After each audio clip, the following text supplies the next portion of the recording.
ABC Sports welcomes you to college football. It's the championship game of the Big 12's North Division, matching Colorado against Nebraska. And the two teams come in with identical records of 7-0. But keep in mind that this is the biggest home field advantage in college football. Welcome, everybody. I'm Brent Musburger. The Cornhuskers have won 35 consecutive home games here. But it's November, and the stakes go up each time they take the field now. For either of these teams to have any chance at a national championship, they cannot lose from here on out. Coy Detmer will be at the controls of the Buffaloes today. 22 touchdown passes. He has a host of wide receivers, all with deep speed. But how will the rain affect this long-range passing game? We'll find out. We know one thing. He will not have a lot of time. A pair of the finest defensive ends in the land, Jared Tomich and Grant Wistrom. Wistrom, the Big 12's Defensive Player of the Year. A total of 44 sacks for this Cornhusker D. It is awesome across the front. Well, Dick Vermeil, we can rave on and on about offensively. The Cornhuskers are very interested in what they do with the football. Oh, they really are. I'm really fired up about having the opportunity to present this, and I think the fans are going to really enjoy it. And I'll tell you why.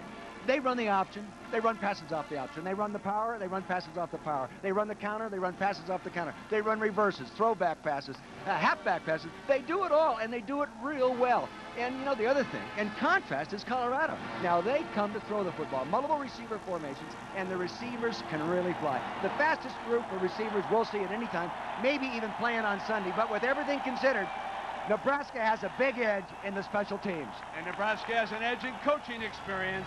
Tom Osborne against the young Rick Neuheisel. We'll hear from Neuheisel in a moment.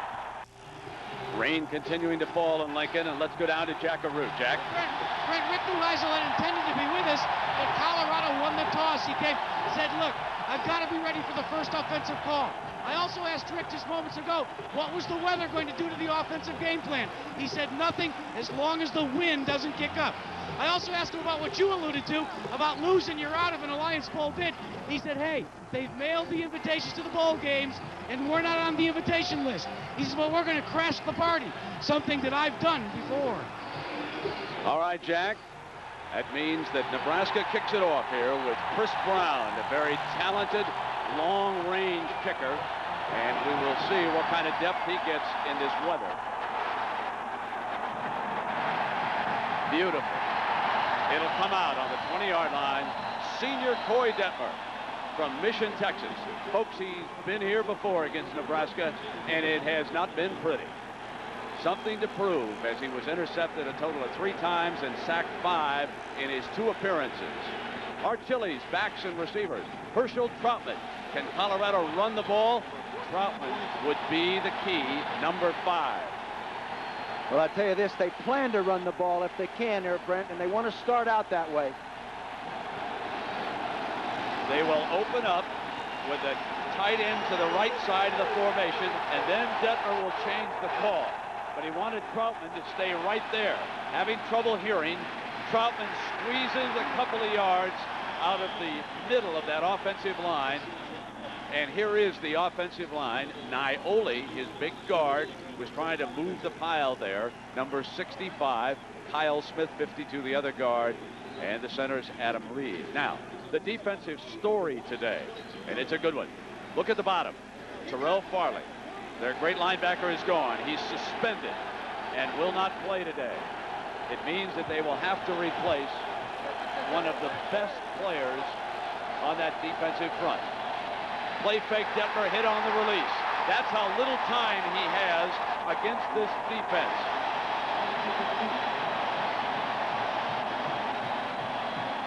So Farley comes off the defense, and it means that Mike Minter, the strong safety, will frequently step up to that outside linebacking spot, and Octavius McFarland is going to be there at safety. Basically, Dick, a form of nickel will be used here by Coach McBride. Well, and against this style of offense, Brent, that's a real advantage. Now 2 tight ends for Colorado. 3rd down and long. Detmer gets his time and passes to the near side over here to the 32-yard line, and that will be enough. It was Ray Caruth, number 21, with his first reception. He did a beautiful job of keeping his feet in. Brent stopped, came back, stretched off for the football, and both toes were in that bound line.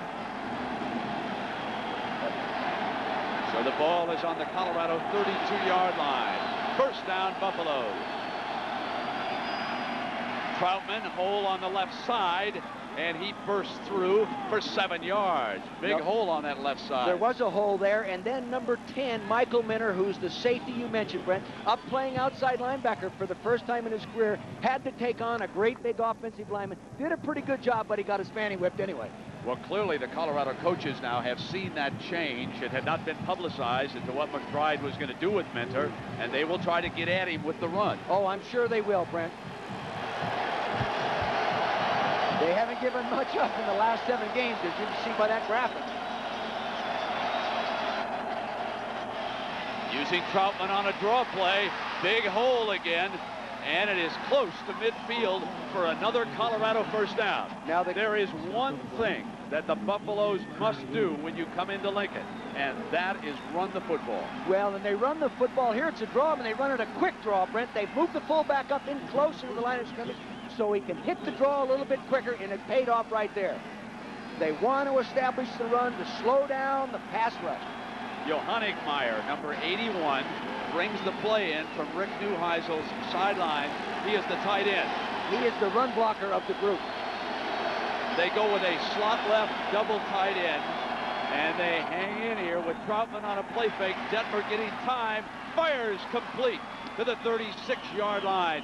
So Detmer starts out and completes his first 2 passes. That time he hit Chris Anderson, and he is the 6'4" junior wide receiver. You see the slot formation. Now they're going to run combination patterns in there. The inside guy pulls the short defender out. He turns back inside and drives in the ball, but good rhythm, good timing. Now Nebraska will try to disrupt that timing with a good inside rush from their tackle. Dick, what's impressive so far is that Detmer's getting time from his offensive line. He was only hurried on the 1 incompletion, and on first down his way, and that time he was jammed up, perhaps a yard, but certainly nothing more than that. Carl Dunbar, the offensive coordinator for Colorado, told me he's going to use the tight ends to help on the defensive ends, help the offensive tackles, and they're doing that effectively right now, so they're going to have to get some rush from the inside. So the winner of this game will play Texas in the Dr. Pepper Big 12 Championship next Saturday in St. Louis. Here comes 2nd and 9 for Detmer and the Buffaloes. Sticking with the 2 tight ends to help out on the blocking. Detmer's short drop fires complete, and he's coming right back into Anderson's hands. It was defended by Eric Warfield, who made that hit, number 3. You run those slant patterns as a receiver, you know you're going to get hit inside by the safety. Here comes Eric Warfield, right side of your screen, pads down, and nails it. Hefner brings the play in from the sideline. Detmer and the Buffaloes need 3 yards on this 3rd down.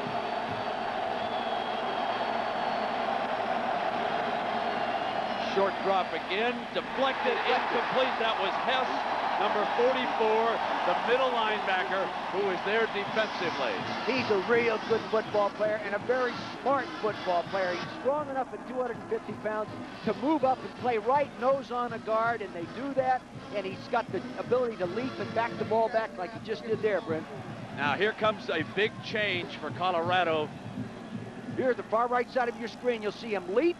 Right, good rhythm. He's just up there and right on time. Smart football player. Aldridge is in as the kicker. Jeremy Aldridge gets the first call. So Neuheisel makes a change, and Rozga puts it down, and he goes after the 45-yarder, hits, and goes across. The first bounce goes for the Buffaloes. He hit the crossbar, and it bounced over. A 45-yard field goal. It's 3-0 Colorado. Luck be a lady tonight.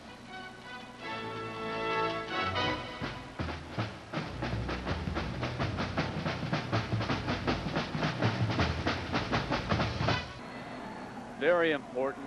I don't have to tell anybody that. In a big game, just score first. And you can see that overwhelming statistic. Now, we talked about Aldridge kicking the field goal. But on the kickoffs, they will stick with the barefooted one. Jason Leslie. And again, Rick Neuheisel was interested in the fact that Leslie, when he kicks off, puts a shoe on.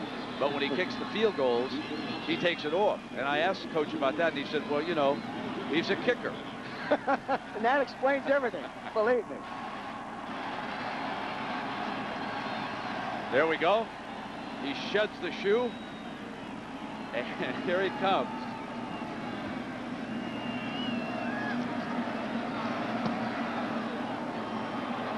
This is D'Angelo Evans, the talented freshman from the 14-yard line, and he will give Scott Frost and the Nebraska offense decent field position at the 26-yard line. Here comes the young man who's been improving all season long. The Cornhuskers lost a tough one in Tempe, Arizona to Arizona State, but since then the numbers look pretty good. 13 touchdown passes, and our Chili's backs and receivers, Amon Green, has been struggling this season with turf toe. He says he's 100%.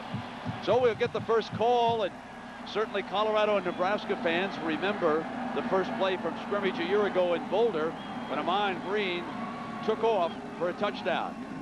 He gets the call, no touchdown this time, and not much doing. That was number 77, Mau Mau, who has played very well, working against, again, another outstanding offensive line. There is Taylor, number 67. He'll play both center and guard. Eric Anderson there, number 70, according to the coaches, is the most underrated of the 5. So second down and 10. And Black, the safety, up tight for Colorado. Option cross, late pitch. Green slips in the water.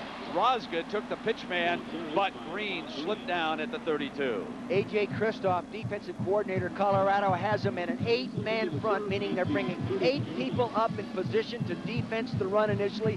The 8th man up on top gets blocked by the wide receiver. That's why they're able to get outside and get it pitched, and you can see that he just slips in the AstroTurf. Nobody runs the options any better than Nebraska. Lance Brown and Cheatham are the wide receivers to Frost left. No tight end. It's a 3-pack, and they run the option out of it. They put the ball back in Green's hands, and a great tackle. Fumble! Colorado has got it over here on the 35-yard line. Buffaloes recover on the game's first turnover. That is Black, the strong safety who has come up to press and is one of the hardest hitters on this Colorado team. What a positive start for a team that has won 10 straight on the road. They come right down the line of scrimmage up, and we call this a load option. He flips it out there. He has the lead blocker out there. Now in from behind him, there comes Jones that strips it. The ball's on the ground, and there they are. They take the ball away. Now Nebraska has done a great job in these situations of shutting down an offense. In contrast, Colorado has done a great job of taking advantage of it. This will be a battle. Now the Colorado coaches make a change. They load with a fullback. They have Fisk, and they're going to isolate and try to get something going with Farley gone, and the black shirts, as the Nebraska defense is called, swarm all over him that time. They were equal to the task, so right away the game of cat and mouse continues amongst the assistant coaches here. No question, they're going to have a hard time, Colorado that is, of pulling offensive linemen, because Nebraska's defensive line attack and read on the move, and that's what happened that time. They pulled 2 offensive linemen. They couldn't get the defender cut off. He comes in the backside and throws him for a loss. Now in a passing formation, Neuheisel with 1 tight end and 1 running back. Detmer will step to the left, no time. Gets it off, incomplete as he turned back, and there's the penalty flag. He was under enormous pressure from Jason Peter, number 55. Jason Peter is a load to block. He came into the ballgame with 4 sacks, 12 quarterback carries. He's right here on this side of your screen in a 3-point stance. He will attack on the ball. There he goes. They block down on him. They don't get down on him quick enough. He is awfully quick, as I said earlier, Brent. It's hard to down block these guys. On the defense, that is 5 yards from the 3-yard line. So the face mask penalty Jason comes to play. Well, came to play a little too hard that time. Yeah. So the 5-yard penalty moves the ball up to the 30-yard line, and it is 2nd down and 5. So we've had 3 breaks in this game. A field goal, bounce over the crossbar, an early turnover by Nebraska. Now a face mask penalty makes it 2nd and 5, and Troutman blasts through, strong running for the first down, moving a whole pile. The young man from Naples, Florida, gives Colorado a first down at the 20-yard line. They did a good job of pulling an internal offensive lineman. The center snaps, comes around, they get the ball back there deep, and he takes him right up through the hole. An excellent power running by a little 5'7", 195-pound guy with a lot of guts. Now Fisk is back in at fullback. He'll line up directly behind Detmer. Nebraska presses defensively, and Troutman is hit right away by number 93, Jared Tomich. Now the story about Tomich is he's playing with anger today. He feels that he was snubbed by the Big 12 coaches' defensive team. In fact, Jared Tomich, a finalist for the Lombardi Award, made only the 3rd team. Go figure. I asked him about that the other day in the office, and he says, Coach, I really sincerely don't care. I just want to play on a winning football team on Saturday afternoon. 2nd down and 13. Play fake Troutman. Detmer with time. In zone. And it's broken up. It was broken up by Ralph Brown.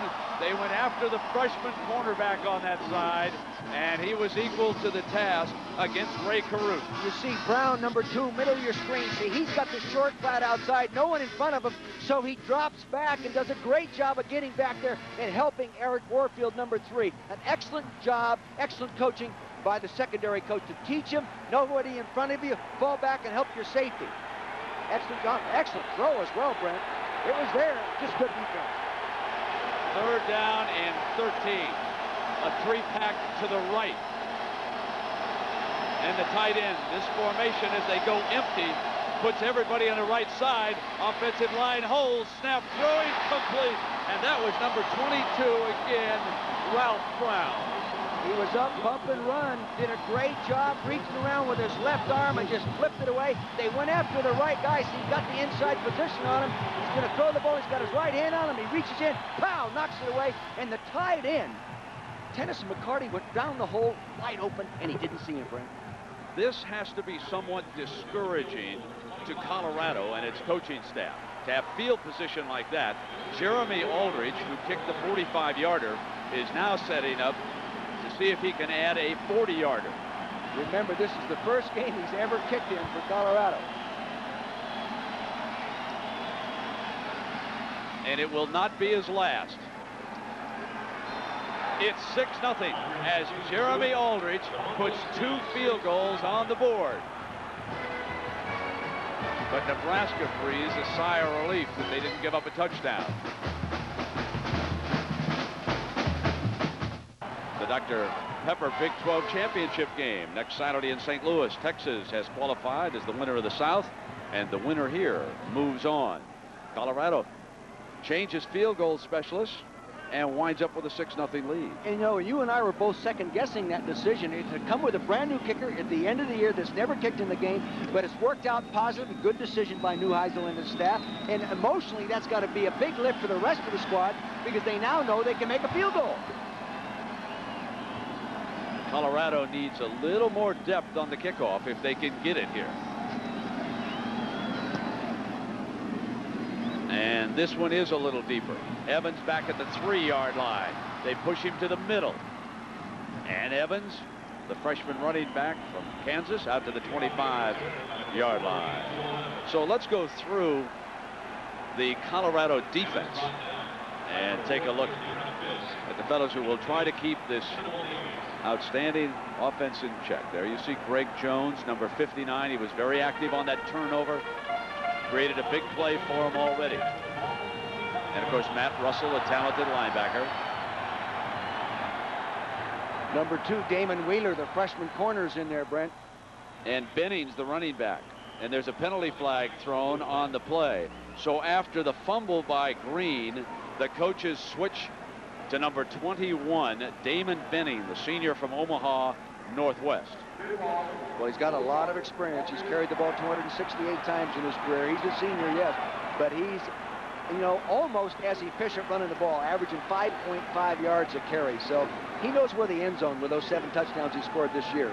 And no one calls the plays any better than this guy. It was going to take him a little while to adjust to the 8-man front that Colorado was throwing at him. When you have an 8-man front, that means they're only 3 deep. Look for him to go some play-action passing. Well, it's 1st and 15. Tim Carpenter is the tight end. He is to cross left. Again, 3 wide receivers, and the whistle sounding before the snap. Nebraska is the defensive ringleader here as we... Dead ball. Ball start. Offense. Brent, that's amazing. They've only had 5 offensive line penalties all year. Now they get one. So there you see the leader. Now Ryan Black, Dick has been telling you about the change defensively. That 8-man front, and Black is up there pressing. But of course they'll figure to slough off here now. It is 1st and 20. So Colorado's spreading them out now with a 3-receiver look. And Jeff Lake is off to the left. Frost wanted to run, slipped, now regains his balance and makes a good gain. Looked like a bit of a disaster when he quickly slipped, but he ran out to the 28-yard line. So as soon as you notice 8-man front, you want to spread the defense as much as you can. He goes back there in the draw. As you said, he slipped, but a great athlete. This young man is a tremendous athlete, and his passing has really improved. Last 4 games, 10 touchdowns, 1 interception. A 14-yard gain for Frost, and that will leave the Huskers in 2nd and 6. Holbein and Brown, Lance Brown, are the wide receivers off to Frost's right. The tight end to the left, they can option either direction if they want to. Frost wants to throw high, incomplete. And that could be a situation where the wet ball got the better of Frost that time.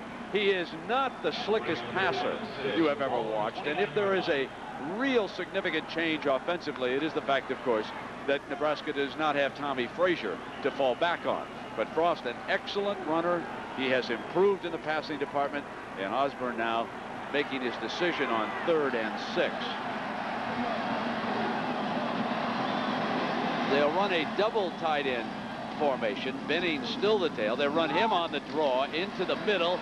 Broke a tackle, but he appears to be just short of that 1st down. Ryan Olson, an all Big 12 defensive tackle, 3-point stance right there. They block back on him and step around, but he fights back up here and that prevents the 1st down. But this offensive line for Nebraska is so physical. You defensive linemen, they have to keep their pads down, and Ryan Olson can do that. Not only does he keep his pads down, he's an outstanding student. Civil engineering, 3.5 GPA. Nunez set to return Jesse Cush's punt. Cush is an interesting story. He has studied meteorology here in Lincoln, and so he had the last weather forecast and said we could expect some of this rain to turn to snow. Takes a bounce on Nunez, fielded at the 19-yard line by the freshman. Nothing doing. He'll go right down at the 16-yard line. So a good punt by Cush and excellent coverage by Nebraska. Colorado's ahead by 2 field goals. Today's Marriott moment. Let's go back to Boulder, Colorado, 1991. Trailing by 7, quarterback Keithan McCann pitched the ball to Derek Brown, who took it in from the 7. And the game was tied with 6:40 to go. Then the Huskers, winning field goal attempt, but it was blocked. And Colorado tied Nebraska at 19. That was back in 1991. Now the Buffs come up, leading by 6 in Lincoln, where the Cornhuskers have won 35 straight games. Troutman, the running back. Detmer on 1st down, deflected, intercepted. Number 56 scores.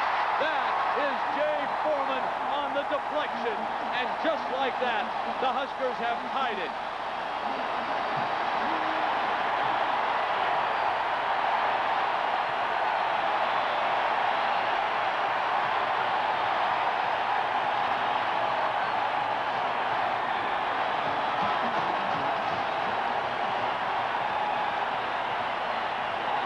Roy Detmer at 6'1" setting in a shorter drop at a 5-step drop, you know, Brent, and it any penetration at all, that's tough. So Foreman goes in from 21 yards out, and Brown for the extra point to put Nebraska ahead. Like that. That's the 6th touchdown this year that Nebraska defense has scored. They're used to it. 7-6. Here we go.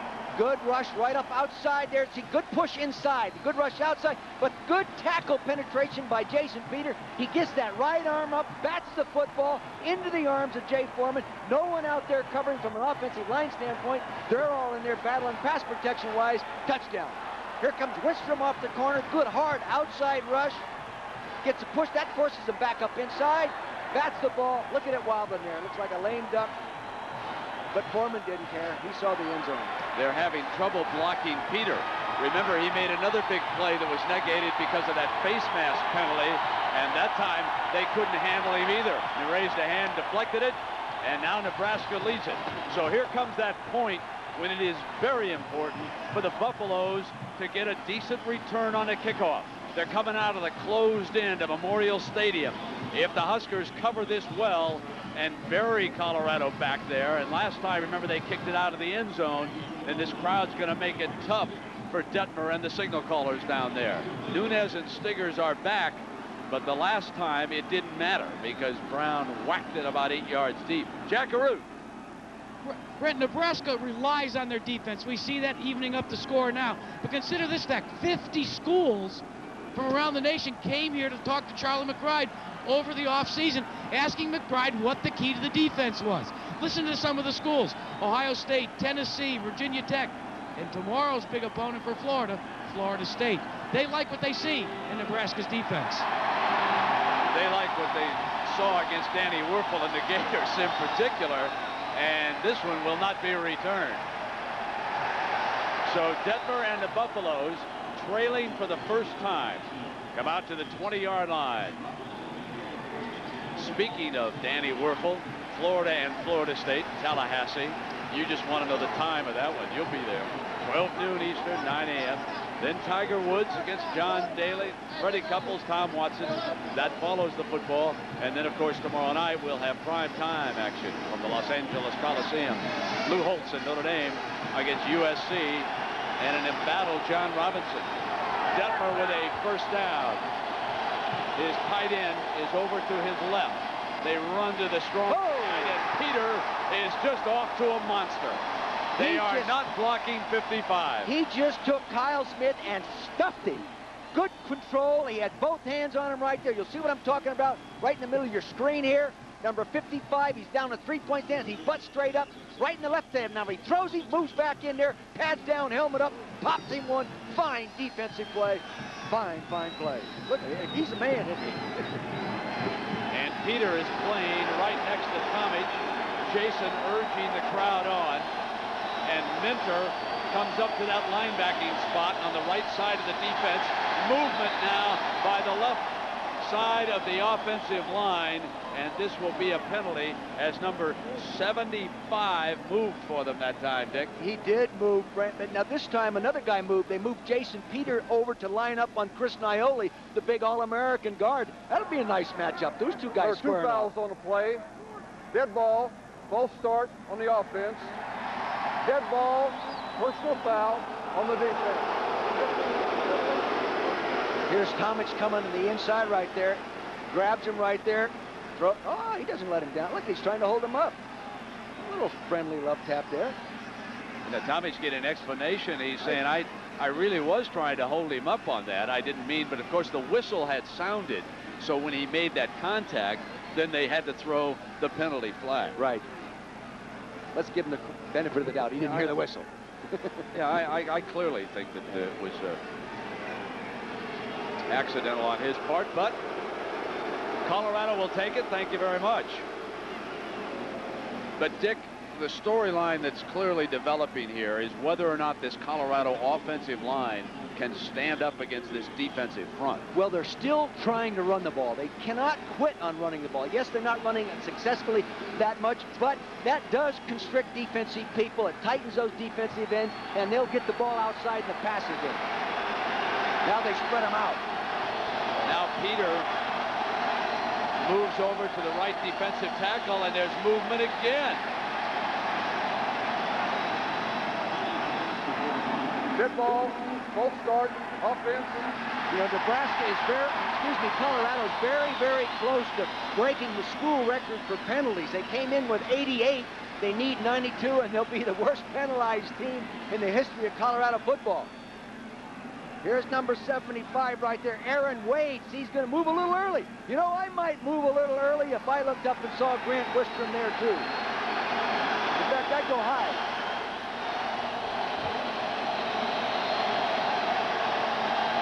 Detmer changing up, and Nebraska, like an NFL team, changes right up with him. And Minter now slips back out. Troutman is hit from behind. Wistrom was coming off that side, and they're not blocking Wistrom over there either. Remember what you told me the other day? You said you were watching tapes on Wistrom. He said, you know, you can't run at him, but when you're one away from him, he chases you behind and makes a play. That's exactly what he did right then. Your backside blocking is critical. See, now, Andrew Wells, 74, if he's not assigned to him, see, he's blocking inside. That's too short a corner for Wistrom. He comes down real flat, makes the play. Excellent quickness. Second down and 15, and the black shirts are ready to go again. Jamel Williams is over on the right side. Here comes the blitz. Minter and Williams, they're all over Detmer. They bury him at the 18-yard line. Mike Minter, number 10, was up there as a linebacker from his strong safety position, which they planned to do because Farley's not there, and he leaped right up over the top of the blocker. What an athlete that young man is. Minter will appear on the right side of your screen. He looks like a long jumper coming up inside there. Here he gets back there. He's going to set 5 steps. He sets. Look at Minter up there. Wow, and then he gets help from Wistrom from the backside, who nails Detmer. They've got 45 sacks.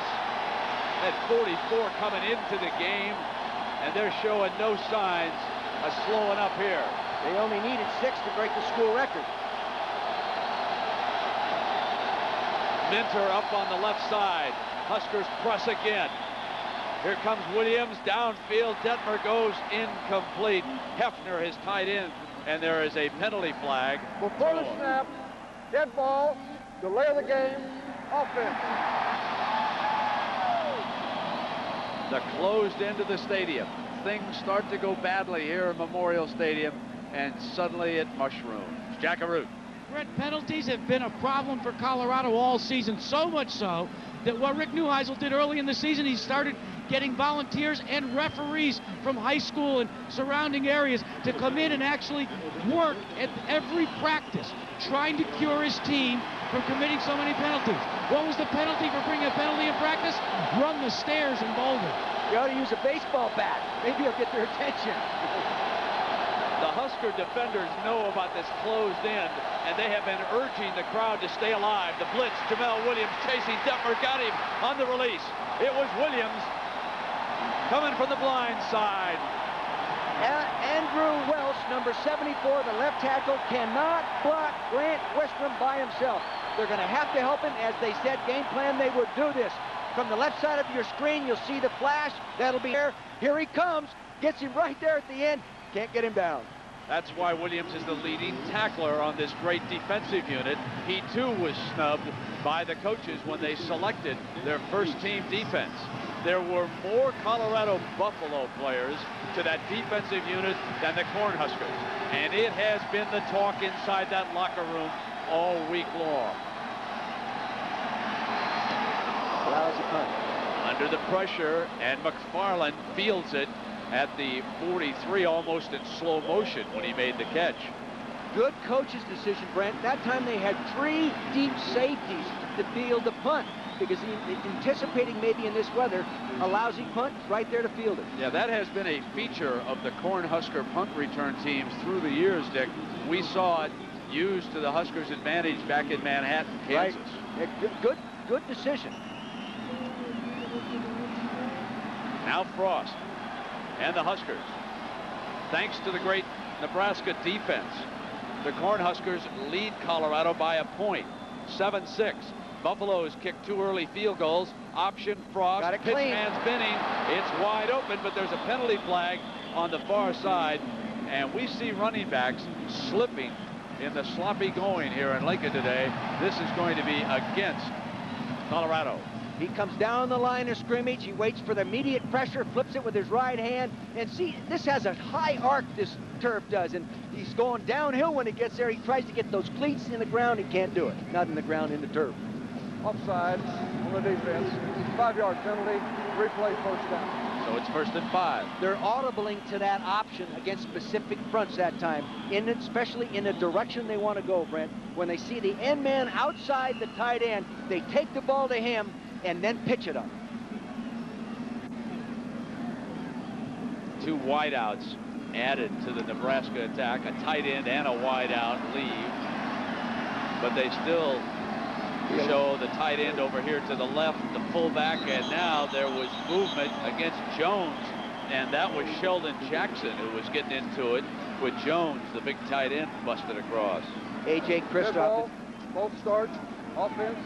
the defensive coordinator for Colorado, had him back up there in the 8-man front. The last time they ran the option, they were in 7-man front. This time he's put 8 people up there. Look for a play-action pass.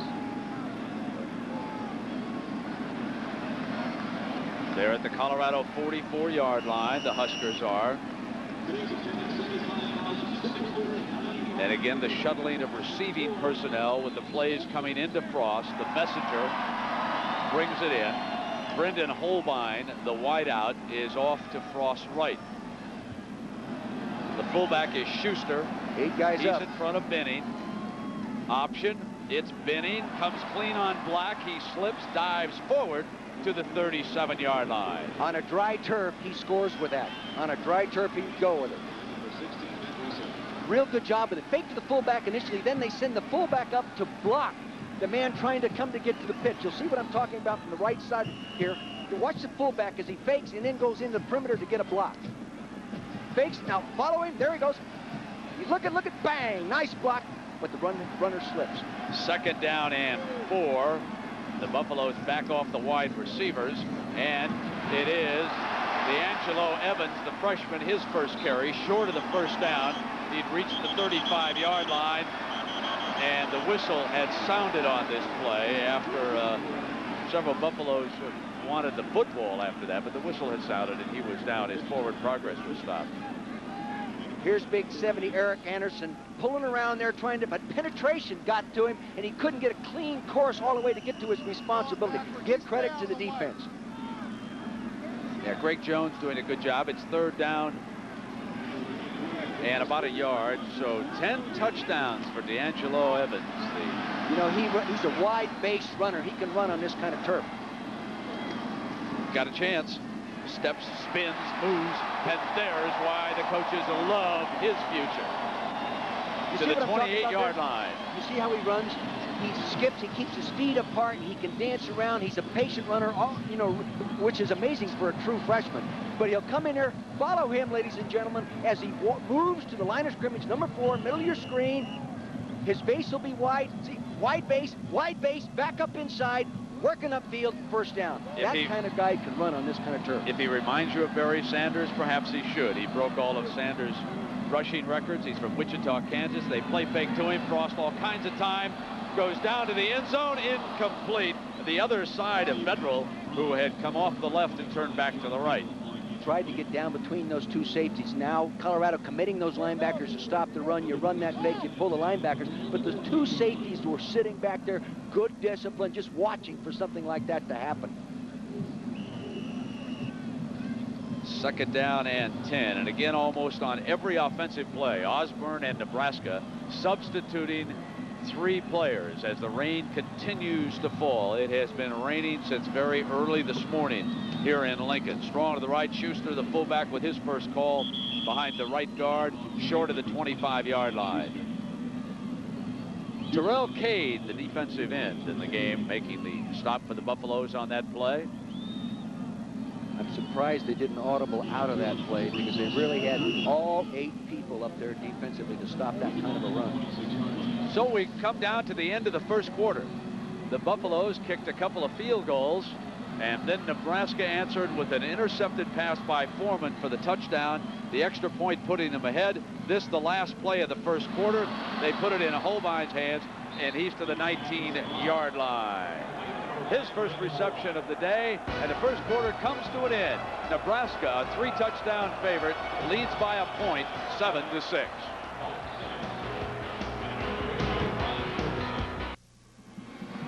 Chris Brown, enjoying a fine season for the Cornhuskers, is on the field. It is 4th and 2, and from this field position with a 1-point lead, you always have to be mindful of the fake. Now, Vedral is a young man who can run the option. The kicker, Chris Brown, is not just a kicker. He's a one-time high school quarterback, and he's a fine all-around athlete. If they come up with the option in this situation, the pitch man would be Brown. But on the other hand, he's also a very good field goal specialist. There comes the option. Vedral keeps it. It's open all day long. Vedral, first down, Cornhuskers. The reason that's in the game plan, Brent, is Colorado rushes very hard to the outside and down very, very flat. Now, Vedral, as you said, a gifted athlete. He comes up, fakes it, penetration inside because they knew that they'd come down there very, very, very flat. The head coach, Tom Osborne, has to make that call.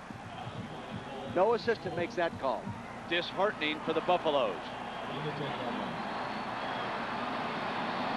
And Vedral did an outstanding job of indicating that he was going to put the ball down before he took off. He was extremely patient on that fake. Schuster's the fullback, the freshman Evans. Crossed the option, a good runner, keeps it, slips inside, and he's down at the 2-yard line. See, what they did that time is the defense stretched to get to the outside, to get to the pitch. You'll see what I'm talking about. He'll come out of the fake, and the defense gets stretched, and he takes it back up inside. He's been taking it to the corner. See, now the hole opens. He gets up inside there, showing his athletic ability and his running skills to take it toward the goal line. They wanted to get to the perimeter to try to stop the pitch. He takes it inside. Successful they have been, and aren't they every year? Muscle up front, 2 tight ends. Power look in the backfield. The freshman to the right side, Evans. And he stopped at the 2-yard line, cutting off his block, and Ryan Olson. So we've got 2 55s who are fine defensive tackles in this game. Olson for Colorado and Peters over there on the other side. And these people play darn good defense down there. They really do. 71%. And the thing is, 16 touchdowns, just a little over 50%. That you want to keep touchdowns in that low 50% category. And that's what they're doing. A.J. Kristoff and staff doing a good job. They just don't want to let a great team like Nebraska get down here very often. So Vedral is off to the right, and now he steps in motion. Cross, play fake, going to throw, and he's sacked at the 14-yard line. Matt Russell, the determined linebacker, makes a huge play, and now Chris Brown will come in and surely kick it. A real good change-up call by A.J. Kristoff, because for a linebacker to sack a quarterback in a situation like this, he's got to be called to go. He doesn't automatically go. He's got to be called. That was a good change-up call. He wasn't picked up. He gets the sack. Big play. So Vedral will put this ball down on the 20. It'll be a 30-yard attempt. They won't get much of a rush this time. 30 yards on the attempt.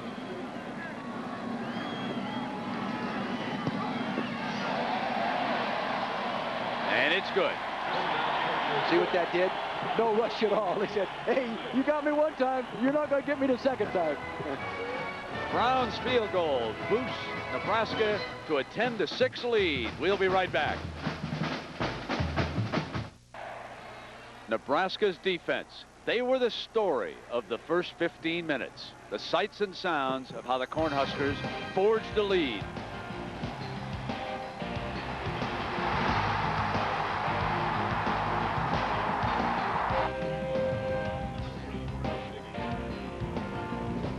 And now somehow Colorado must find a way to block that defensive front. First things first, they look for the return here on the kickoff. And they won't get one. 3 times in a row. Brown has buried them in the end zone.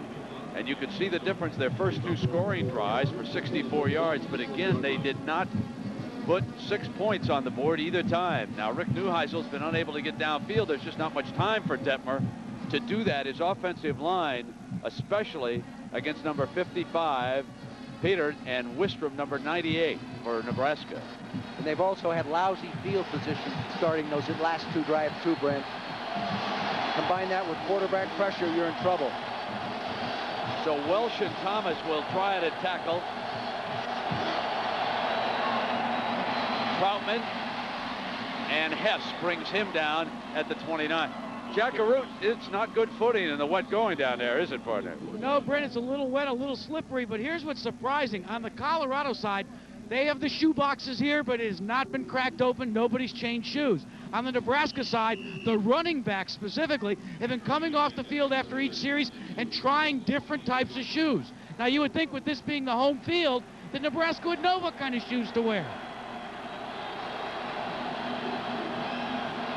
First half, time remaining. Nebraska with the lead.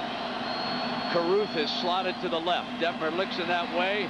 Comes now to the wide man, Anderson. Fumble! And Anderson goes back after the football.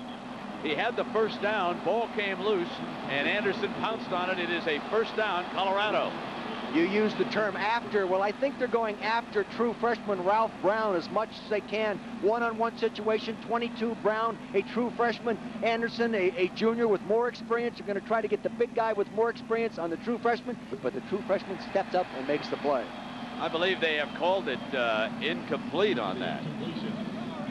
Now, that is an incompleted pass. The official looking right at it said he never did have control when he coughed it up. So it is now 3rd and 2 for the Buffaloes. So check that first down, and McCarty along with Johannigmeyer checking in, and you can see the defensive players bringing the Memorial Stadium crowd back into it. It is tough going for a road team in here. Troutman, first down.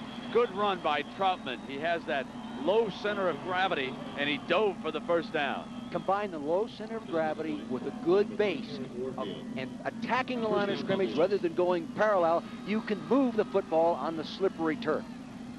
And he's done that a number of times already. The play that's been really effective is the quick draw. They ran that within that series for about 7 yards. They ran it earlier for about a 10-yard gain. They've got to come with those kind of plays. Let those tackles jump around and run opposite the direction of their jump. Peter is lined up opposite Smith this time. Troutman looks at that hole. They did a good job of blocking Peter, and it is a 4-yard gain for the Buffaloes.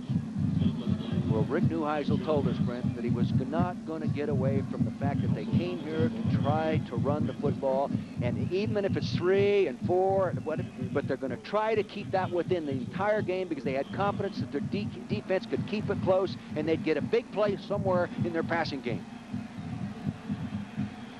Savoy brings the play in from Neuheisel's sideline. Some of that rain starting to turn to snow. The wind is picking up too.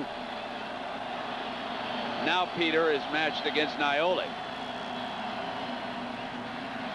They'll drop it off, and Troutman, well-conceived play. They had a strong rush from the left side, and they threw over the end's head, and it's another Colorado first down. Good-looking play. Yeah, and you know, the man that made the play, John Hess, was blitzing as an inside linebacker, came off the block when he was picked up and moved out into the perimeter and made the play, and the snow is coming down a little harder. Can't believe I'm here on this day. It's snowing, and Barry Switzer and Oklahoma are nowhere in sight. I don't get that. What happened here? I thought that'd go on forever. So the rain is freezing. We've got sleet falling in Lincoln. It's a first down. Detmer on a play fake. Wistrom was coming, throws long. Caruth intercepted. Dropped. That was Brown, and he should have had it off the deflection, in and out of his hands. That was not a good decision for Coy to try to throw the football. Play action. They went into a zone down there, so he had help back to the inside.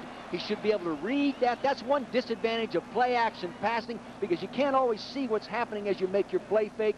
Brown almost comes up with it. He looks like he's going to put it away, and it slips out of his hand.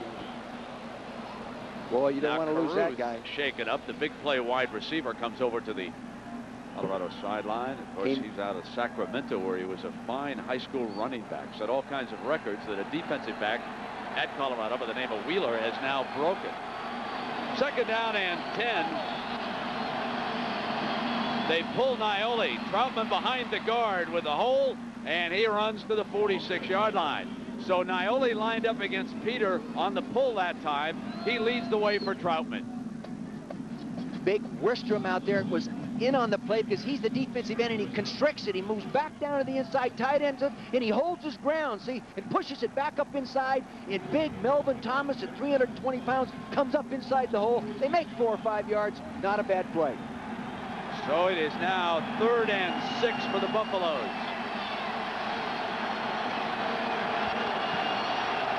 Pressure front. Here comes Minner on the blitz. Deflected. And Colorado is forced to punt as Mike Minter, who has replaced Farley at that outside linebacker spot, does the job again. That's the second time that he has done that, Brent. Good change-up call by Charlie McBride, the defensive coordinator, to face in different formation, but he got good penetration. He leaped and he bats it down, playing outside linebacker for the first time in his career. Top of your screen, number 10, Minter, good leap. See, he likes to leap up over the top of those running backs blocking him. And a new punter. Andy Mitchell will try it this time. They can rotate Peach. He's got a little sleet to his back.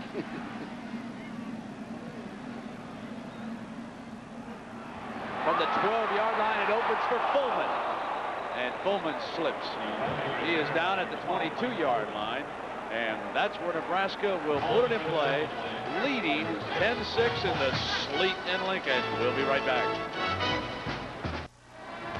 Jack Caruth, what's the situation with Ray Caruth? Well, Ray Caruth came out of the game with his left ankle. He said he had a little bit of a slight sprain on the outside of his left ankle. And what the trainers have done is they've rewrapped that ankle, but also added an ace bandage underneath the tape. They've retaped it. He'll be going back in the next series.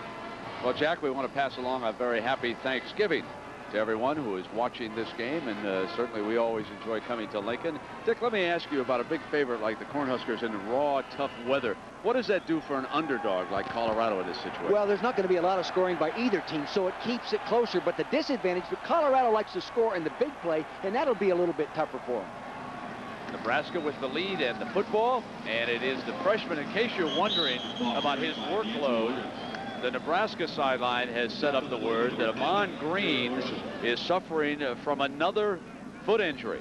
X-rays are negative, but they're saying that this time it was not the turf toe, but he injured a bone in the foot during practice earlier this week. It then healed. He thought he was fine, but he's come up gimpy. So therefore, we're seeing a lot of D'Angelo Evans, and he's in there now. He's the pitch man, but Frost will keep it, an outstanding runner. And Frost just wheels out to the 45 for a first down. See, that's what they have to do against that 8-man front. They have to get outside. You'll see right here, there's 4 here, there's 4 here, so it's hard to run in here. So they want to fake and get the ball outside. They get a nice crack block up on top. I'm sure you understand everything I said, huh, ladies and gentlemen? Pow, there's a crack. He gets up inside there. The fullback's leading out in front.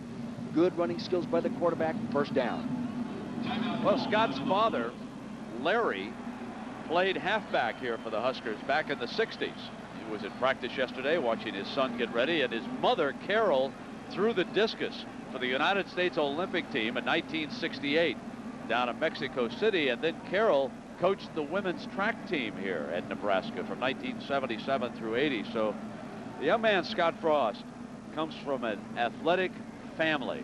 And meanwhile, the Buffaloes, and remember their bench is very close to the sidelines here, and they have pulled it out onto the field away from everybody. It's a very tight, intimate setting here, and when the coach has something private that he wants to say to the troops, they just kind of like bring him on out to the field.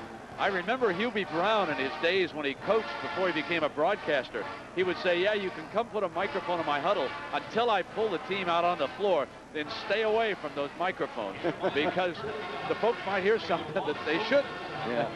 Well, Rick Neuheisel's done an awfully good job of preparing his team mentally all week with an approach, like you said, come in and play with confidence and poise. Dick, here is the Big 12 All-Conference team I've been talking about. There you can see the 4 players from Nebraska and 6 from Colorado. Now, one suggestion is the fact that, and we don't really know the answer, but someone down in Baylor would have it for me. They're not sure that the coaching staff down in Baylor, which is undergoing a change down there, filed a vote. That was somewhat of a question up here, but at any rate, the Cornhuskers feel a little bit snubbed in that area. Regardless, here comes Evans and the freshman Powers to the 48 on first down. He's just such a patient-looking running back. There are a host of outstanding young running backs. You've got Irvin at Michigan State, Enos at Penn State, Evans here at Nebraska. You go all around the country. Well, any time as a high school senior you can average 207 yards a game, you can step on a college field behind an offensive line like Nebraska and run the ball efficiently.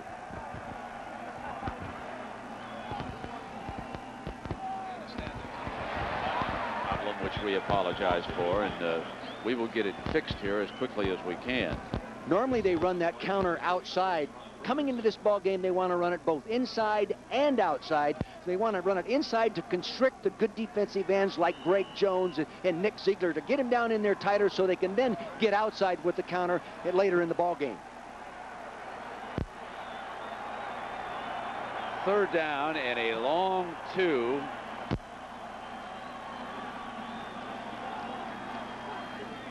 And on the option, it is Evans, 40-35. Got the angle, they're pushing out of bounds at the 10-yard line. The freshman breaks one for Nebraska, and it'll be first and goal after the 40-yard run. Well, they went with quick pressure in the quarterback's face. Ryan Black comes right down the line of scrimmage from the left side of your, no, it's the right side of your, no, let's see. Left side of your screen, you'll see the pressure areas. Take the quarterback right now, but they don't get contained position on him. They get the other man blocked. Up inside that thing he goes. Good speed, almost to the end zone. They made the decision coming in. Short yardage and goal line there. We're going to take the quarterback right now. And they did it. Evans stays in. Makovica, the fullback. 2 tight ends. And Frost will try Makovica, but the defense was ready for that ploy. And Cade, number 48, makes the stop.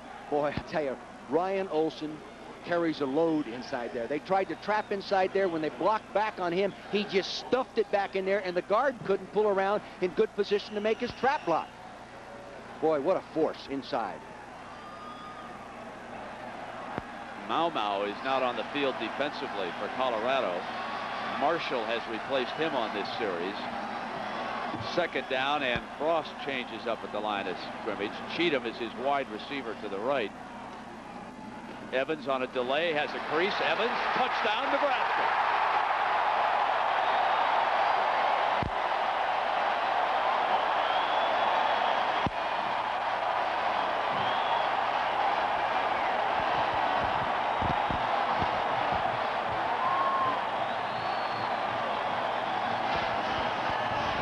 Young man with a great future. Here's Brown for the extra point. Already 70 yards and an 8.8 yard average in the early going.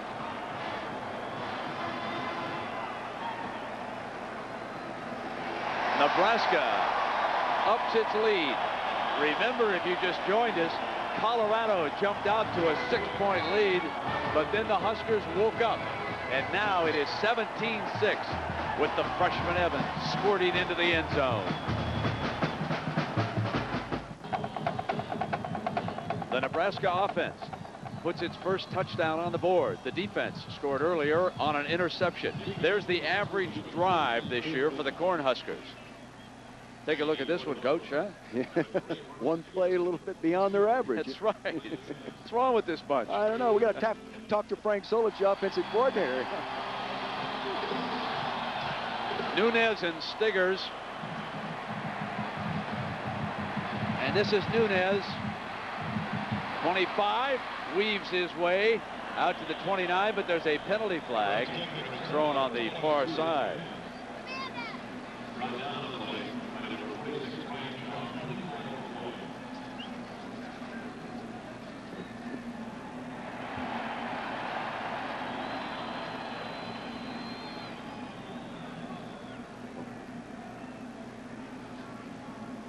Nunes showed a little bit of a flash. He's a true freshman we saw earlier in the year, and they said he was improving, and they thought by next year he'd be an excellent kick returner. On the return, 10-yard penalty from the spot of the foul, first down. It is amazing how after the interception, Coach, things turned around for the Huskers. Well, this counter gap play was run real. They get a good seal off inside. They pull Hoskins to come over here, kick out Anderson around the corner. Then there they go. Into the end zone. Bang! Nice kick out right there. Good running skills. Get in the end zone. Now it's first down for Detmer. Colorado in a catch-up mode. And they stick with the run. Troutman out to the 20-yard line. That is an important consideration, because in talking to coaches around the Big 12 that take on Nebraska, a lot of teams get away from the run too early, and then the waterfall comes crashing down on them. You can't give it up completely. No, you can't, but Colorado's been in bad field position this whole first half. After that drive, Brent, they're always down inside this 20-yard line. Tough to really open up. Second down and 7. There's a slot formation to the left. 4 wide receivers. And they run Troutman. And Troutman to the 23-yard line. So this will be about a 3rd and 4 with John Hess, that middle linebacker, making the stop. Naioli, big, strong guy, number 65, middle of your screen. He's on Jason Peter. He's going to take him back to the inside. They just want to run off his charge. The running back reads Naioli's block and runs opposite the charge of Jason Peter. That's a good change-up. It's been successful today. I'd run the opposite him, too. Now Mentor switches over to the weak side of the formation if they're going to blitz on this play. And it's complete to the tight end. And a Pollard fumble. He's Loose down. ball, but he's down. That is a first down for Colorado as they put the ball in Hefner's hands. Well, Hefner is the receiving tight end. He's the big guy at 6'5". He comes off inside, and they pop it to him quickly. That's what's important to do against Nebraska. You'll see from the right side of your screen, he gets right up inside here quickly. So linebacker is lined up out. They see that right now. Here it comes, and the middle linebacker, Hess can't get over there quick enough to make the play. 22 yards for a conversion on a 3rd down. And Colorado, I thought when I saw it that it clearly was a fumble. But at any rate, here's Troutman, and that's a 2-yard gain. It'll be 2nd and 8, and Big Thomas, the offensive tackle, gets in it downfield with Jamel Williams, the linebacker, but quickly they disengage. See what's happening now with a couple first downs back-to-back. They're moving the ball out into a field position area where they can open up the attack a little bit. And I'm sure that Carl Durrell, the offensive coordinator, is thinking that right now. And oh, Wistrom, he folds back inside. He just finds the ball carrier wherever he's going. So it is 2nd and 8. With the 2 tight ends, they can at least help the tackles thrown in pass protection. Play fake, Detmer under pressure, fires high and incomplete.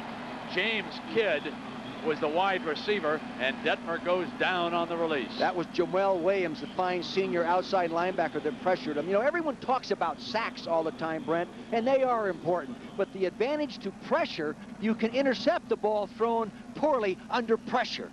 Here comes Williams, 28, gifted athlete, just keeps right on coming. Not a big guy at 205 pounds, really a strong safety skilled type athlete playing outside linebacker. An advantage against this kind of an attack.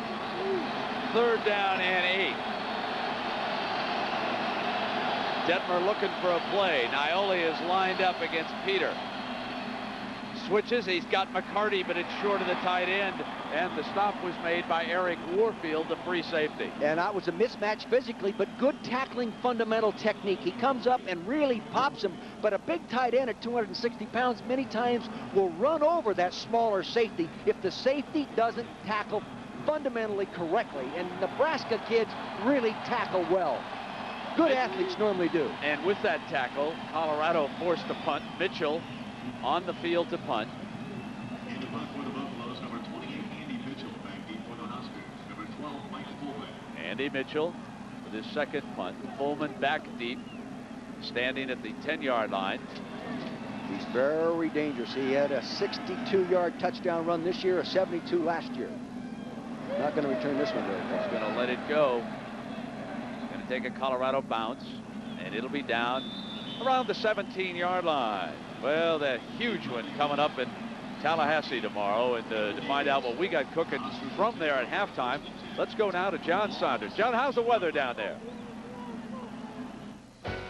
Coming up on Valvoline Halftime 96 from Doak Campbell Stadium in Tallahassee, Florida, where tomorrow it's #1 against #2. Yeah, classic battle of strength versus strength. Florida, the #1 ranked offense in the country. Florida State, #1 defense. All right, coming up, we'll hear from Keith Jackson, Bobby Bowden, plus a look at the rivalry between Florida and Florida State. Yeah, thanks, John. Look at him sitting on the field. You know, nice, warm, sunshiny day down there, Coach. I can remember when Blackledge used to be tough. Here's the pitch now to Evans on the option look. And Evans is hit at the 21-yard line by Ron Merkerson, the junior linebacker. You know, Ron Brown, the receiver coach here at Nebraska, does a great job of teaching receivers to block. These guys have to block as well as catch footballs, and sometimes I think it's even more important that they block well. That time, the outside wide receiver came down and got a crack block on the defender outside. Good block, good fundamental techniques. And Tom Osborne, as you see on that screen, insists on fundamental technique. 8 people up.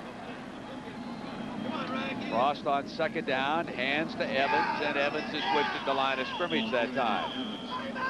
Boy, I'll tell you, there was a real collision on that line of scrimmage that time. A real collision between a good blocking fullback and a linebacker. Matt Russell is a big, strong guy. He likes to take people on. That's why he's an All-American. That's why he's still in the hunt for the Butkus Award. Well, we've got a timeout, so we'll take a break and come right back to Lincoln. 2:19 left in the first half. Well, if you can't wait for that one to start at noon Eastern, the folks from Game Day at ESPN will be on the air at 11 a.m. with a good look at the Florida State game. Great matchup. Danny Werfel at the controls, favored to win the Heisman Trophy, goes into Tallahassee to see what he can do against that Seminole defense. He on that attack. Warwick Dunn, perhaps underrated this year, very efficient. And the chief says, bring it on. Let's get going tomorrow. 1 and 2 tomorrow here on ABC. 3rd down and 6 yards to go. Colorado's defensing in to run the football. Frost is audibling. And he pitches to Evans, 25, and down at the 28-yard line. So it's right at the spot, which would give them a first down, where Evans was pushed out of bounds on the near side at the Colorado bench. That was Merkerson there. See, the whole theory of running an option, Brent, is try to get the ball in the perimeter and have more offensive players outside than they have defenders. They almost had it that way for a big one. Tom Osborne giving the play to Jeff Lake, who dashes onto the field with it for Frost, the quarterback, and a fresh set of downs from the 29-yard line. Nebraska 17, Colorado 6. Inside at 2 minutes remaining in the first half in Lincoln. And Frost again changing up after looking at that defensive front. And timeout is called as he looked down at the clock was running out, and Frost forced to take a timeout here, leaving Nebraska with 2. You know, Frost isn't going to make many mental mistakes at that position, Brent. He has a 3.7 GPA in business. You know, he went to Stanford University originally and then transferred back here, back to his home state. Not going to make many mental mistakes. Well, let's take a break and check in on some upcoming programming coming at you from ABC. That efficient Nebraska running game that you talked about at the top of the broadcast. Yeah, they finally got it going. They were struggling there for a little while. A little while ago, I had them checked on it. They had 54 yards. Now they've got it going. But still, I think Colorado has got to be pleased with their overall defense against the fine offensive team like this. They just got to get something big in their passing attack now. Well, one of the reasons why they got it going was D'Angelo Evans. You love that guy, don't you? You're going to make him a Heisman Trophy when you're a sophomore year. You are. Yeah. Well, now that Ron Collis is moving on, I got to have somebody. Well, you get your turn to pump him tomorrow night. 11 carries, 81 yards, and 1 touchdown for D'Angelo. Fake by Frost, stands tall, time, wobbler, and he hits his tight end for Sean Jackson. You know, they used a drastic shift. When a team uses a drastic shift from an offensive standpoint, personnel-wise, usually you're trying to confuse people. You see what I'm talking about? All these people up here on top shifted over. Now that you hope to create a mistake in the defensive standpoint, they come with a strong play-action fake. They actually, number one, want to throw it back. It wasn't there. They throw it onside. The handoff from the shotgun is to Evans, and he gives Nebraska a first down at the 41-yard line. The Cornhuskers with a 17-6 lead and 1:09 remaining here in the first half. And Tom Osborne certainly just wants to keep that clock moving right now. Doesn't want anything of a high-risk nature down here to give Colorado an opportunity to score a touchdown or kick a field goal. The shotgun look, and Frost going to go another wobbly pass. He has not thrown the ball well in these conditions, and that stops the clock with 57 seconds and makes it 2nd down and 10. You know, it's not automatic that they will throw the ball from that shotgun. They run the option, they run the draw, they run the quarterback draw, they run the direct snap to the running back in the backfield. Now with 57 seconds, they may not do that, Brent, but they have a lot of little gimmicks within that shotgun formation. Now here's 4 wide receivers. And Frost an inside shuffle.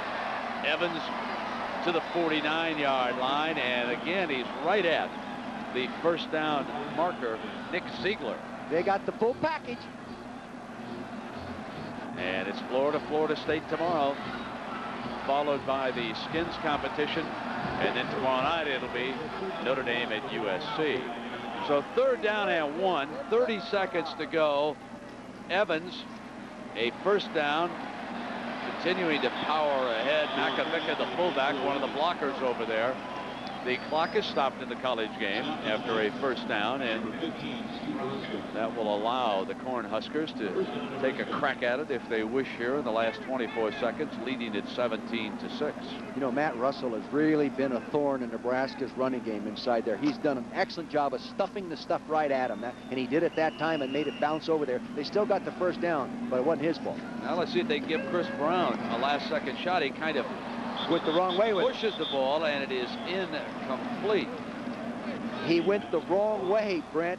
Federal crossing underneath was wide open. If they'd have thrown it to him, I bet he goes back and tells him he was wide open. If they'd thrown it to him, he'd have been able to turn up the sideline for at least 20 yards. You know, it's interesting in watching Frost. He shot puts the ball, and in high school, he was an outstanding shot putter. As a matter of fact, he defeated Big Eric Anderson for the shot put title. Scott Frost was out of Wood River High School. Watch the motion. It's just a boom. Pops it right out there. Yeah. 58-foot shot putter. There's the direct snap. Evans to the 40-yard line. They're going to have to use a timeout now. And a timeout is taken at the 11-second mark. There's no use taking 2 on into the locker room, and just one little completed pass here and a quick timeout, and they can give Chris Brown a shot at a long field goal. That is certainly not out of the question right now as Brown gets ready.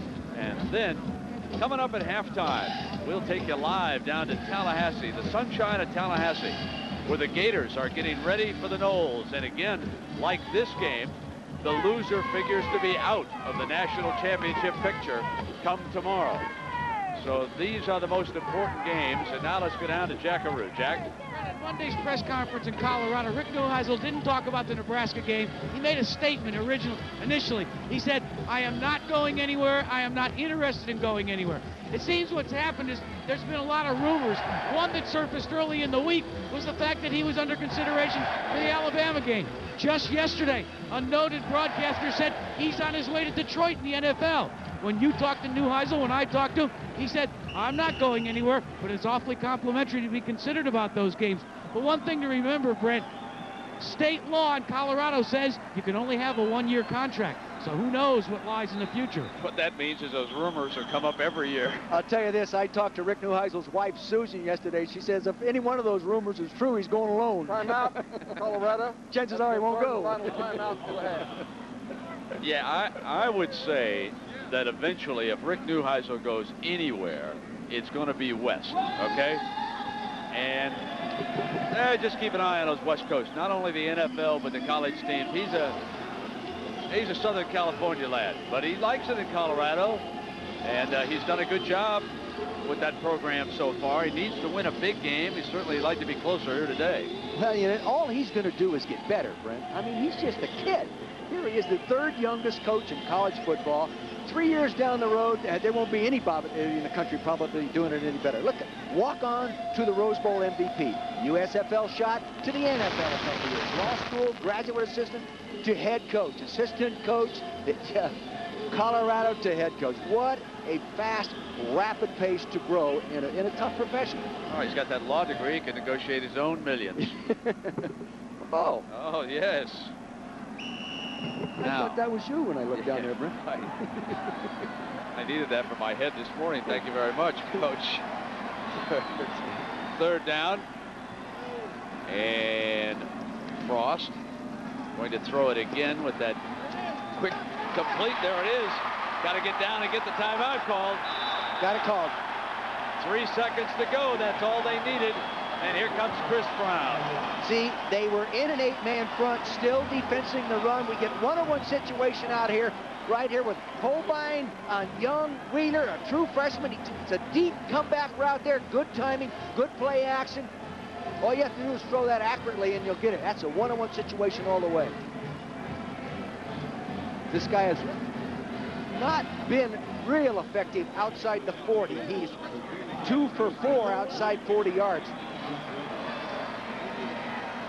He has an awfully strong leg, though. When you watch him kick the ball in practice, it gets up quickly. Plus, he's a gifted athlete, this guy. They say he's good enough athlete to be a backup quarterback here. 41-yard field goal attempt.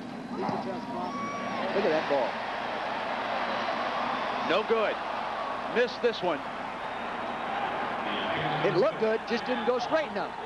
So the hard work by Osborne's offense comes up a little empty. He has not been as accurate outside the 40-yard line, Brent, which no field goal kicker is, but his leg is awfully strong. He's a 55-yard field goal potential guy. He's just got to become more accurate. So we have reached halftime here. It is 17-6 in Lincoln. And we will see down to sunny Tallahassee. John Saunders, take it away. Nebraska's last loss in Lincoln, September 21st, 1991. Washington won in here, 36-21. Home wins and a 17-6 lead over Colorado. Yet the Buffaloes led this one on the strength of 2 field goals until Jason Peter got a hand up, deflected this Coy Detmer pass, which was intercepted by Jay Foreman, and the linebacker ran it in for the game's first touchdown. The offense put the second one on the board, a Chris Brown field goal, and that's where we stand. Now, it's a great defense, the Huskers right now. That has paved the way this season. 1 sack in the first half gives them 45 sacks already this year, and that interception was number 20. The Huskers offense will get the ball to start the second half. Ahman Green forced out with a foot injury, but D'Angelo Evans, the freshman running back, picks it up, and Dick Vermeil, can Colorado stick in this game? I think they can if they stay with the same approach, hope for better field position. I think this is a big series right now. If they can come out and play real good defense, that defensive team has only given up 10 points so far. Fielded a yard deep. Should have stayed in there. Should have stayed in there. And he does get it back to the 20-yard line. Jackaroo, what the coaches have to say. Rick Neuheisel went into the locker room and he had a very inspirational speech. It all revolved back. He told the story of 1990 right here in Lincoln when the Colorado Buffaloes came in, and at halftime he pointed out they were down by 12 points. They came back and scored 4 touchdowns in the second half. He told his boys, you can do it again this time. Colorado players on defense, Jack, to start the second half. They played well on defense overall. Russell, number 16, at that linebacking spot in particular, has been a force. And the fullback, Schuster, runs to the left side of the offensive line, and they were able to take care of Russell that time. See, that's something they did not do in the first half. They did not hand that direct handoff to the fullback and establish it in there. That'll help slow down that inside-out pursuit on the option. There are the leaders. Roska, the safety, forced to make 7 tackles. So this running game of the Huskers getting into that secondary.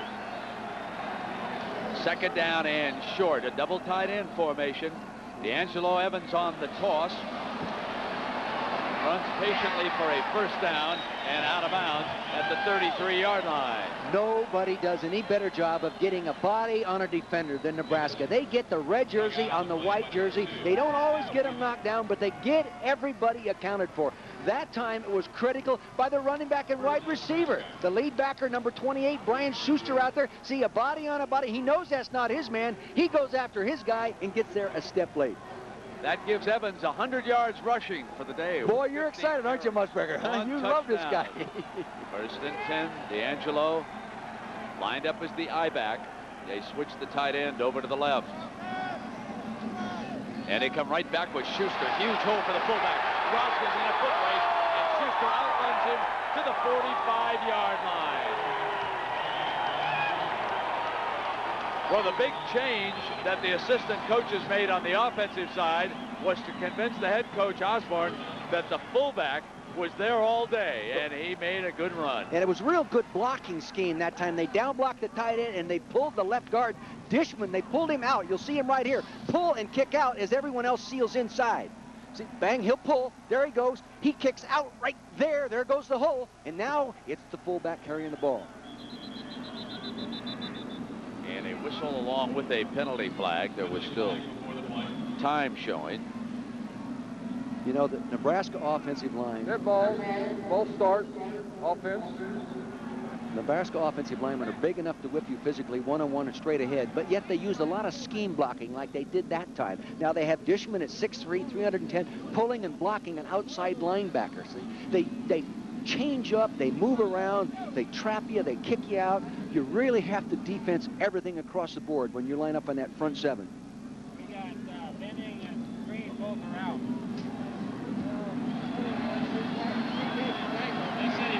First down and 15. I just did. Frost keeps it on the quarterback keeper. And he crashes to the 42-yard line. Boy, he demonstrates his athletic ability there. They wanted to run the draw up inside. It was plugged up by the defensive tackles. Flexible enough, quick enough to go ahead and bounce it to the outside of his offensive guard and tackle and take it up there for the nice game.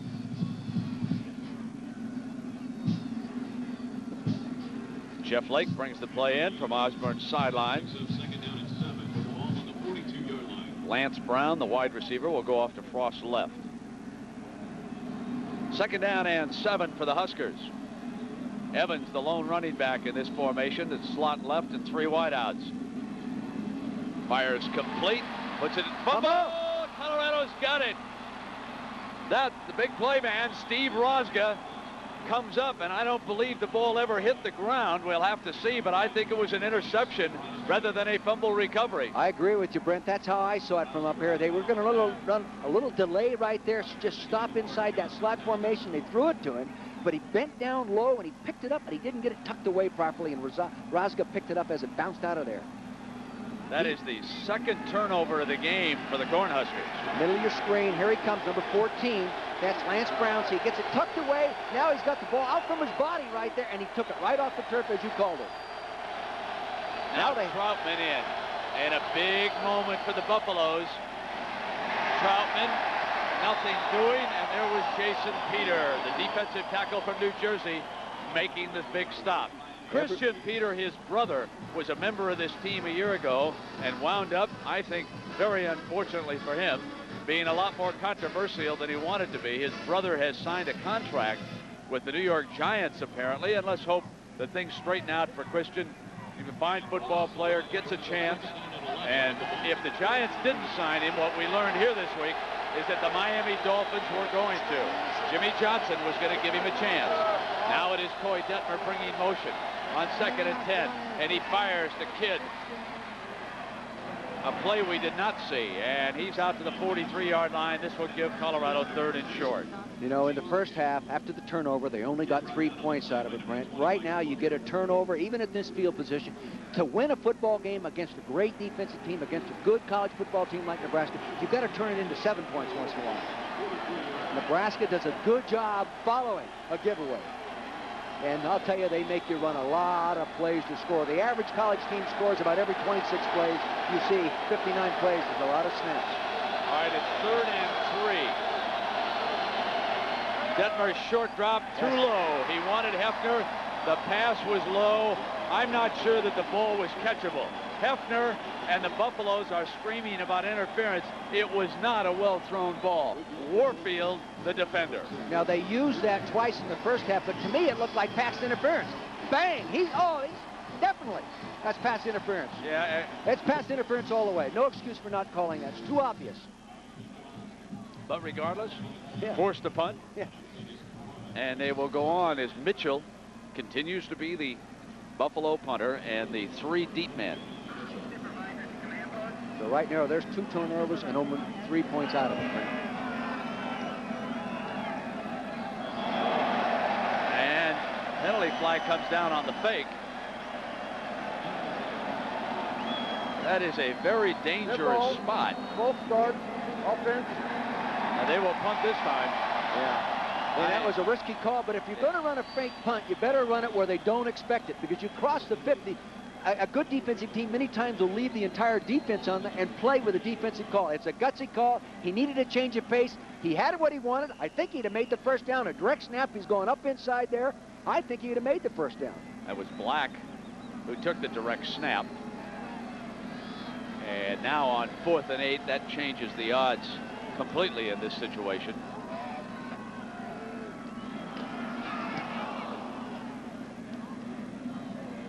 And it is fielded by Fullman. Got to play. 35, cuts back at the 40, penalty flag thrown. Fullman to the 44-yard line, and a penalty.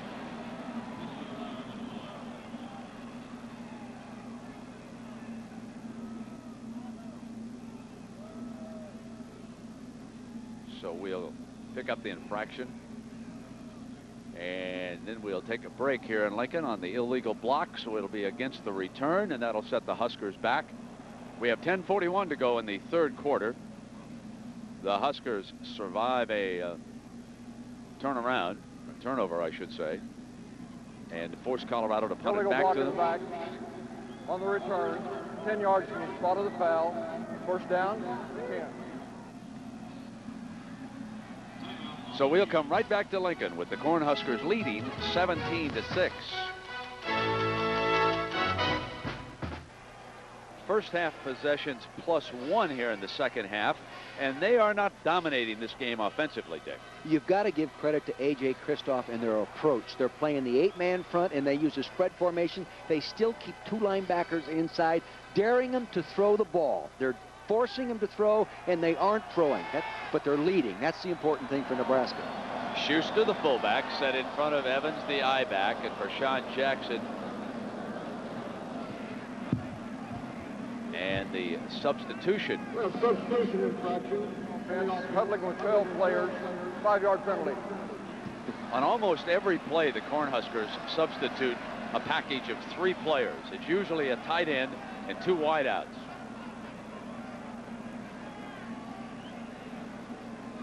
So it looked like he was leaving. They had too many on the field. Got him in the infraction, and it's 1st and 15. Now Vershawn Jackson flexes over to the left-hand side of the tight end. Big fella, good receiver. But clearly this Nebraska team not polished. End around fake. Evans keeps it. Stretch Russell is right there. Russell didn't bite on the fake, and he rode the I-back down.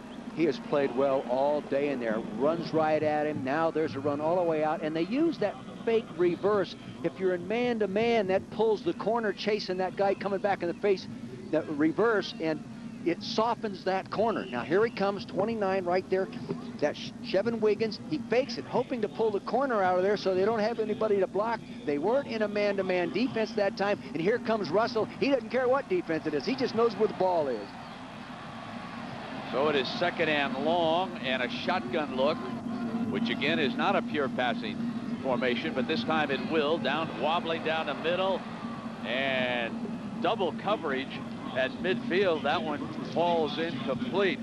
Marcus Washington, along with Damon Wheeler. Now Damon, that young man number 2, is out of Sacramento. There's Washington, who teamed with him.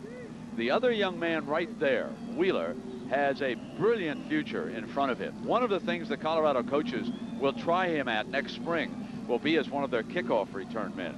It is now 3rd and 14. Wheeler picked off a big pass last week in Boulder in the snow against K-State.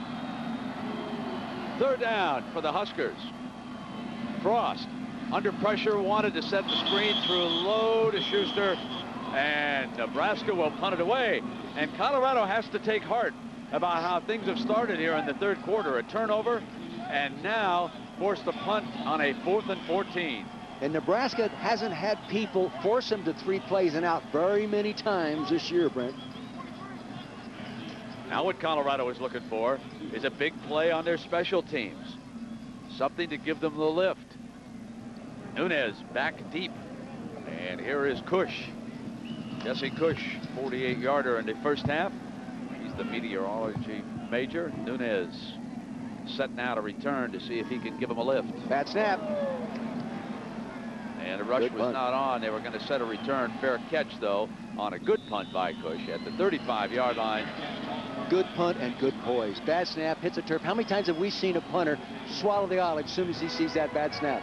Got a lot of olives go down, Coach. We'll be right back. Hope you're nice and warm and comfortable. We've had some heavy rain sweep across Lincoln, but that has not stopped the faithful. 214 consecutive sellouts and a great defense. They'll go to work against Coy Detmer.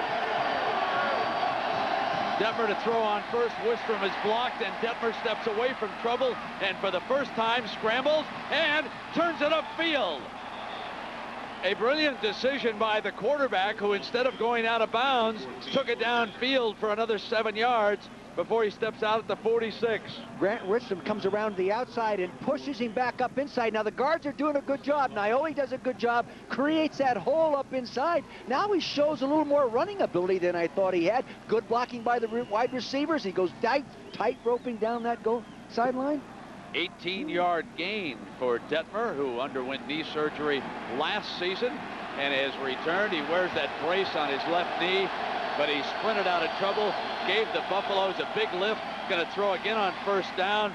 Incomplete. Was going to throw the slant over here, and that was to number 80, Phil Savoy. Wistrom is unbelievable, Coach. Not only does he have a speed rush to the outside, but he's got a bull rush, and he was just collapsing the pocket in on Detmer on that throw. Well, Charlie McBride, the defensive coordinator, told both you and I that his second move is to get into you, make him believe that it's going to go all the way outside you, then redirect his power and just take the tackle to the quarterback. It's good observation, Brent, because he has that ability. At 6'5", 255, a lot of strength in that young man. Second down and 10. Wistrom is the right defensive end, if you want to watch him. The Big 12 Defensive Player of the Year. He lines up at an angle. I thought the defense was offside. Troutman, nothing doing. I thought the man outside. Here comes the penalty flag down. I thought the Nebraska linebacker stepped up into that neutral zone and was offside.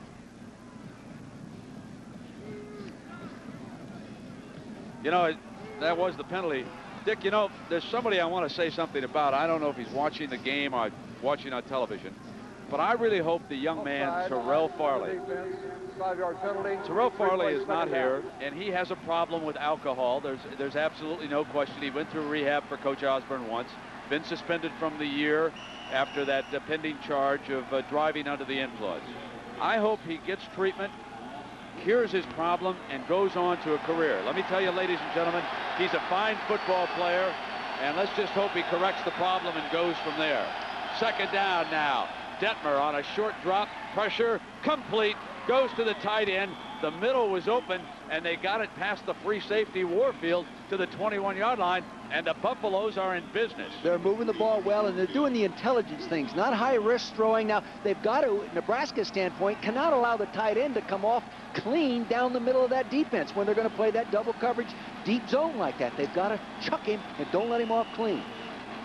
So the ball is at the Nebraska 27-yard line. A double tight end with Troutman, a counter step. Troutman looking for a hole, and Troutman to the 21-yard line off that quick counter step, and then cuts back to the left. See, what they do with that counter step is freeze the middle linebacker just one step. Then they pull the guard and tackle from the backside and kick out there and try to create that cushion. They got 6 or 7 yards out of that. Good changeup. Hard to get outside those defensive ends. Better to run up inside them. Now Wade, the tackle, is replaced by Welsh. Clearly Welsh is not 100%. They haven't been giving him every snap. Double tight end again. They offset Troutman now to the right. Detmer throws over Peter. End zone. Anderson incomplete at the goal line. And that was the freshman Brown defending him there. And Anderson, the big fella, had a crack at it. See, they tried to get this 6'4", 220-pound wide receiver on the shorty 5'11" guy. True freshman. They're going after him. They get the ball thrown up high. He has a chance to make the play, and he should make that play. If they're going to win the football game, your wide receivers have to make this kind of play. The ball's thrown where it ought to be. That's good defense, too. But the big man was up there, should have come down with it. Now with the rain yeah. coming down here in Lincoln. 3rd down and 4 for the Buffaloes. The ball at the 22-yard line. Blitz, here they come. Detmer over the blitzer, and Kidd can't hold on to the ball. It's incomplete. It'll be 4th down. And now we will await Neuheisel's decision. He will send the field goal unit onto the field. 2 field goals representing all the points, and here comes Aldridge, who has kicked both of them. Jeremy takes over the field goal kicking chores from Jason Leslie today, 45 and 40 yards away. The fact that they've already tried a fake punt, I would recommend the defense play just a standard defense and don't go blindly rushing this guy. You might want to recommend, though, that they kick the field goal.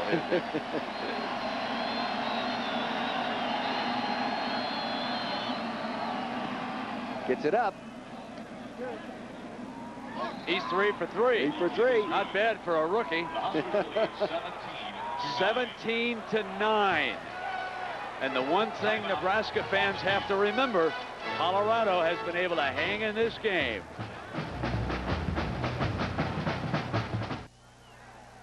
ABC's the place to be tomorrow, and there are 3 great reasons why. Florida, Florida State, can't get any better than that one. 1 versus 2, then the Skins game. Watch and see how Tiger Woods, the young phenom, does. And then tomorrow night, Notre Dame and Lou Holtz. Lou's never lost to USC.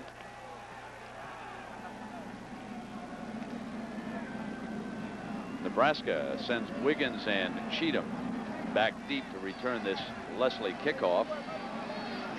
It is 17-9. Huskers with the lead. Cheatham, number 6, is there to the left. He's the wide receiver. And Wiggins over to the right-hand side of him is a young man out of Florida. And he looks like he's going to get a crack from the 10, 15, 20. Strong return out to the 28-yard line.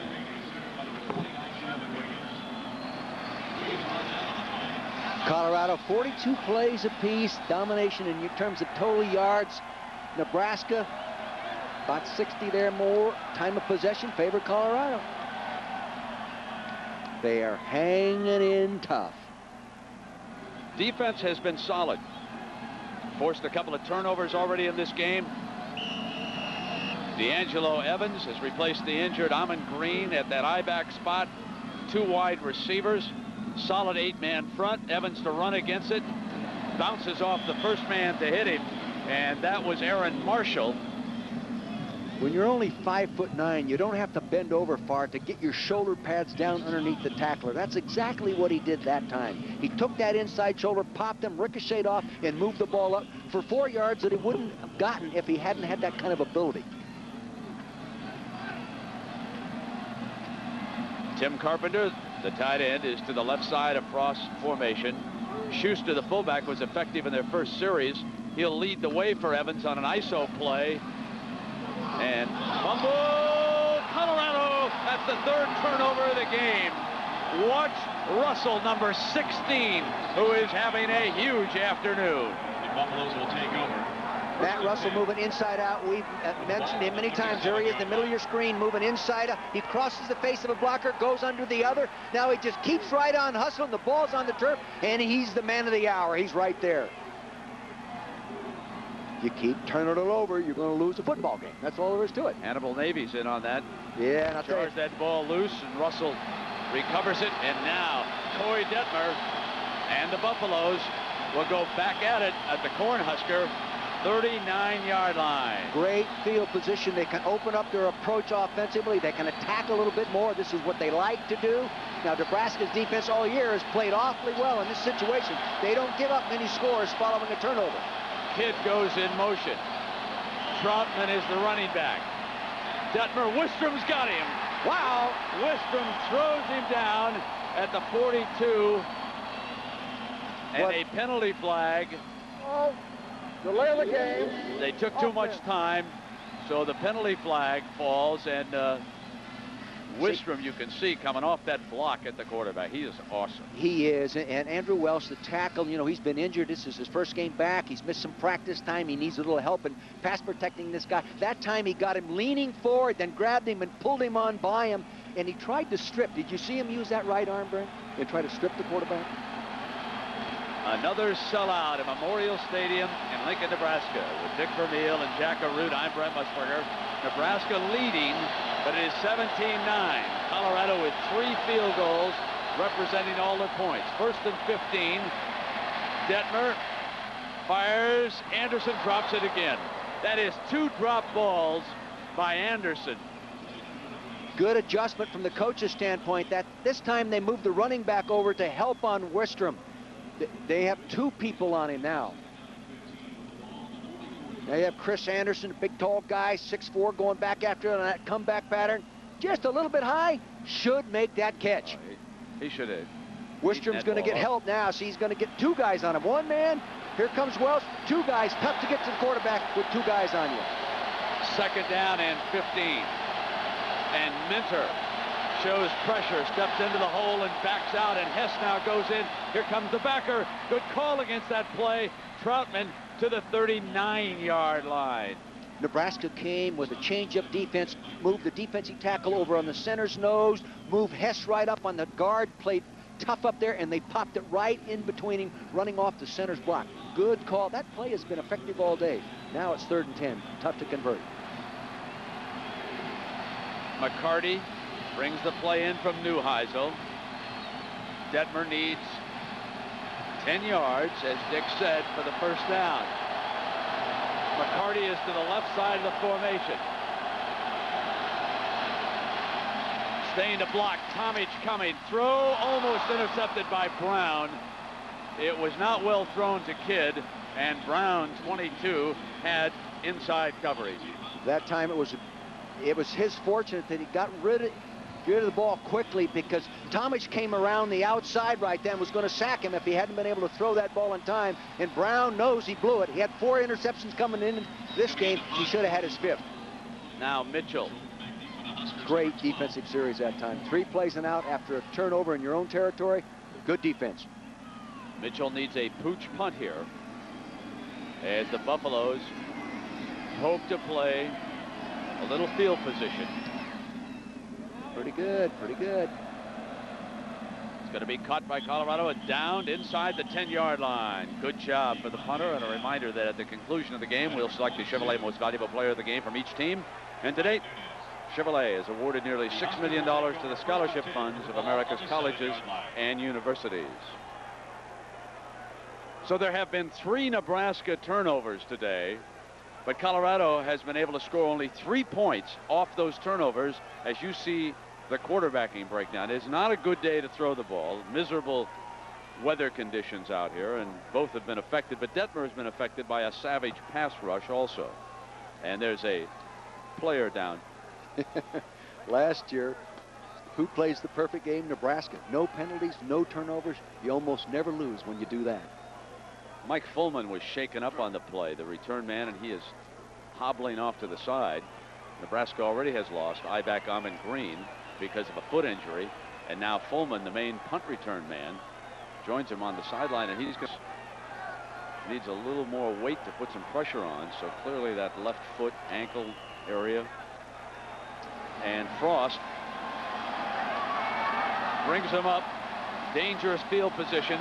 This is where Arizona State was able to attack early in the season when they upset the Cornhuskers down in Tempe. They handed the fullback, Schuster, and the Buffaloes were ready. So there was not that option look with that dangerous pitch to the freshman Ibach. Instead, they came ahead with Schuster, and Murkison with Jones made the stop. Yeah, see, they did it. They doubled up on Olsen, took Aaron Taylor and Dishman and doubled him, but they couldn't block the backside of that play as he cut back in there. Therefore, no gain, or a slight gain. Very conservative look now with the double tight, one wide out. The fullback in front of Evans. Frost brings the option. Pitch dangerous, loose, and Frost loose again. The ball was fumbled a second time as Frost went down to recover it. I'm surprised that they're running the option down there when you can run the other things within your game plan efficiently. To pitch that ball out there like that, down there in that area, see, you can gamble defensively when a team doesn't throw the ball very well. Plus, in that field position, you don't think they're going to throw the ball. I question that call. Big Chris Dishman saves the day. He recovered the fumble. Frost dove after the ball, and it was still loose. And Dishman was there. Now third and very dangerous. Coming out from their own 4. Here's the fullback, and Colorado was ready. They stop him just short of the 5-yard line, and so it is 3 and out again. Aaron Marshall, number 90, the sophomore defensive tackle, did the job. And now the Buffaloes are sure to wind up with good field position. I think Colorado Buffalo defense is gaining confidence every series, Brent. I mean, they're playing with great intensity. That was a backup defensive tackle that went in there and made that play. So they're bringing guys off the bench. They're fired up. They're playing real tough. They're getting field advantage here. Let's see if Cush gets the good snap this time. Coming at him. And they pull away. What a beautiful punt. Fielded near midfield. They bluffed the reverse. That was almost real dangerous. Down at the 49-yard line, Nunez. No need to get fancy there. You can play with half the field. Well, Monday night, 49ers and the Falcons. On paper, not much of a matchup, but a couple of years ago, didn't Atlanta sting them down there, Dick? I can't even remember now, to tell you the truth. But there's Mr. Monday Night, Mr. Jerry Rice, number 80. He'll be in full flower regardless of what goes on. Some larger snowflakes coming down, and now that Nebraska defense, the black shirts, asked to do it again. Tomich and Wistrom, the defensive ends. Minter shows pressure. Now they back it out. Play fake, here comes Tomich, throws complete. And Hefner, the tight end, is inside the 35-yard line. There's a huge play for the Buffalo. A real good one, and they come with that strong running back fake up inside to freeze people, move the quarterback out of the pocket. You'll see the tight end will come from here. They'll fake here and bring him out this way. Good job, good call. They've been running Herschel up inside there. He comes back out. He's got a little pressure, but he gets rid of it right there. Throws it accurately right down the hole. First down. An 18-yard gain for Colorado. Hess, the middle linebacker, backs back out, and it's Troutman, and he is slammed after a gain of a yard. Nothing doing that time, and you know who was over there. Mr. Whisper. What a football player he is. See, they did everything correct at the point of attack. The guard pulled, the tackle pulled, but they could not cut off Winstrom. He's coming down hard. Inside out, or outside in rather, and the reason they were bringing the outside linebacker, so that allows him to crash. One of the things about Wistrom, he never takes it down off. He comes hard on every snap. Second down and 10. They hand off and try to get inside him. and Troutman inside the 35-yard line. That time they stunted him. They took the defensive tackle, looped him out, brought him in behind there, and went right down the line of scrimmage and made the play like a linebacker would. It seems like all we're talking about is Wistrom. Here it is. See that stunt? He's going down to the inside. The tackle came to the outside, and he takes him right into the play. Good change-up call by Charlie McBride, defensive coordinator. I think this is one of the great games I've ever seen a defensive lineman play in college football. This is remarkable what he's done out there in this game. Third down and 9. Wistrom's at an angle. Comes off the first block. Picked up by the second. Detmer goes in zone, incomplete. Good change-up. They haven't gone for the score on third down yet. That was a good change-up call. He has a step on him, and James Kidd can fly, a 4.37 40 guy running on Michael Booker right there, but just a little too much poop in that throw.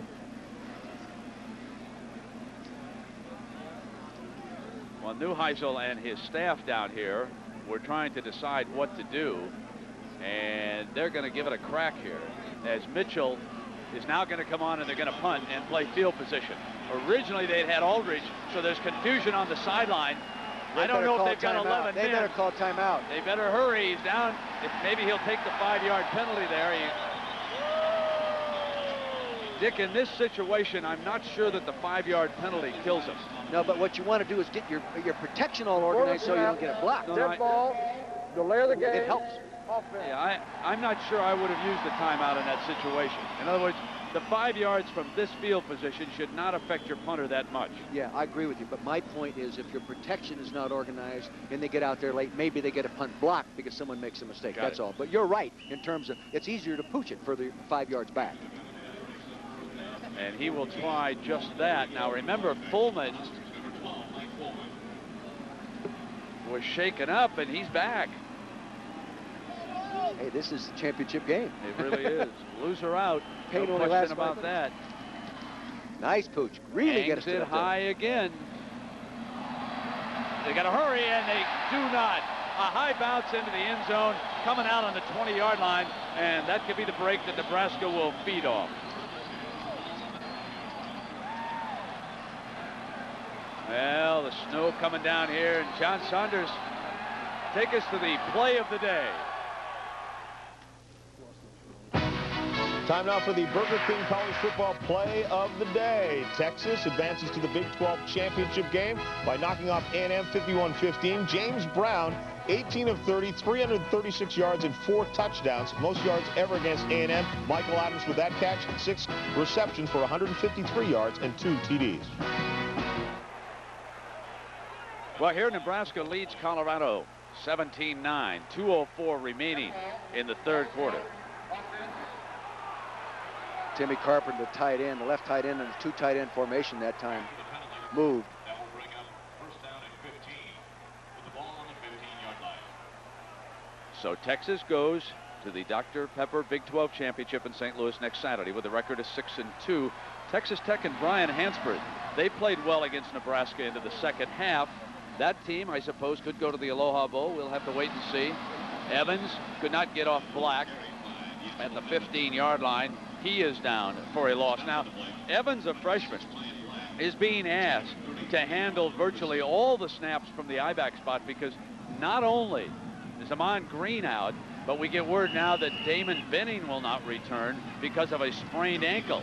So D'Angelo with 19 carries for 109 yards and a heavy burden on this young man because the Nebraska offense has suddenly gone stale here.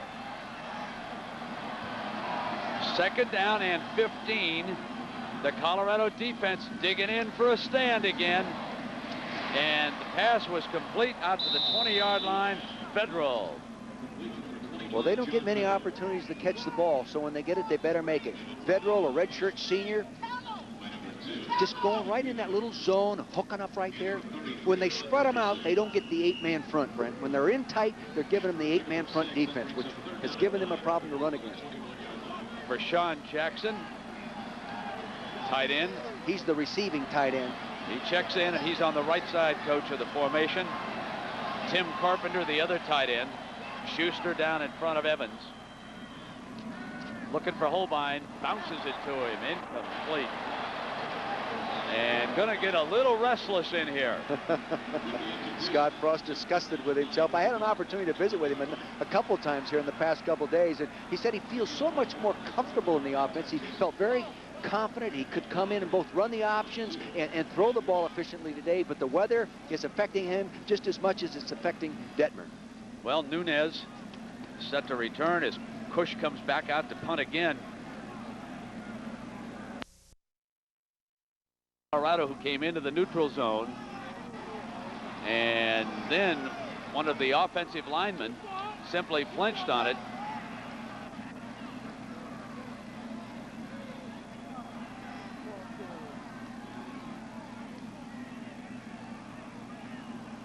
Burn up, and well, Tom Osborne said the critical thing today would be the kicking game. And actually, within the kicking game, Colorado has played much better than they have all year within all phases of the kicking game. Dead ball, false start, offense. So 5 more yards of field position. Well, Colorado's had the advantage field position-wise this second half. They just haven't taken advantage of the advantage. Go get it! Some of the crowd wanting the Buffs to block a punt. Cush, a good punter. Good snap. They come after him, and he gets it off again. Left puts it in. It's a beauty. He drives Nunez back to the 35-yard line. Nunez runs into his own man, and Hessel bring him down at the 32-yard line. Fumble! And they say it's down. They say it's down. Nebraska pleading its case, but they won't get the football. Demonstrating how important special teams are to Tom Osborne and staff. You said it was Hess. He's the starting linebacker down there covering punts here going into the fourth quarter. Actually, his old man initially got him. There's Hess right there stripping him. Yeah, he was down. He was down. I never have understood why the ground can't cause a fumble. I always, if it's a fumble, it's a fumble. Well, that means the ball's down. Yeah, I think it was coming loose. Regardless, we'll talk about that later. First down at 10. Detmer now, and Troutman has to come up a little bit closer, make sure he understands, gets the call, and Minter comes right off the corner from that linebacking spot, but there were penalty flags down. See, he read the blitz coming. Dead ball, before the snap, false start, offense. And he audible, and sometimes that audible also changes the snap count, and that fouls you up offensively. There's Mittner coming off the corner right up there on top. He's made 2 good plays already today doing that. Batted 2 passes. Now, of course, that's the linebacking spot that was occupied by Terrell Farley until his suspension. Minter was the starting rover or strong safety here at Nebraska, and they simply moved him up to that spot. Yeah, that's your school record's going to be hard to break in years to come. Going to have to try hard. This is a tough stadium to operate in. The sellout crowd is not making it easy, and why should they, for the Road Warriors. Colorado comes in here having won 10 straight games on the road. Rick Neuheisel hasn't tasted defeat as a Road Warrior. 22 seconds remain in the third, and it's 17-9 Huskers as you look down on the sea of red, the 3rd largest city in the state today. The entire state rallies behind this great football team, hoping to somehow three-peat, hoping to get on a run. Now Detmer rolls outside Wistrom, deflected, incomplete. That was Jamel Williams, I think, Brent, that deflected that one. He's played well the whole time, or was it Booker? That was Booker, number 20. Yeah, it was Booker. Pressure, pressure, pressure. That's what the 3rd or 4th pass batted around in the air today. It's amazing. He's averaging just, I suppose about 4 yards an attempt is all he's getting against this savage rush. Second down. Troutman, nothing doing. Hess was there. Hess got him first, the middle linebacker who made that big play on the punt team. Number 44. They came with the blitz up inside, stunted the tackles, brought the middle linebacker right up that center guard gap, got the good penetration, no place to run. We're through 3. The Nebraska defense holds on. We'll return with the fourth quarter after this message and a word from our ABC station.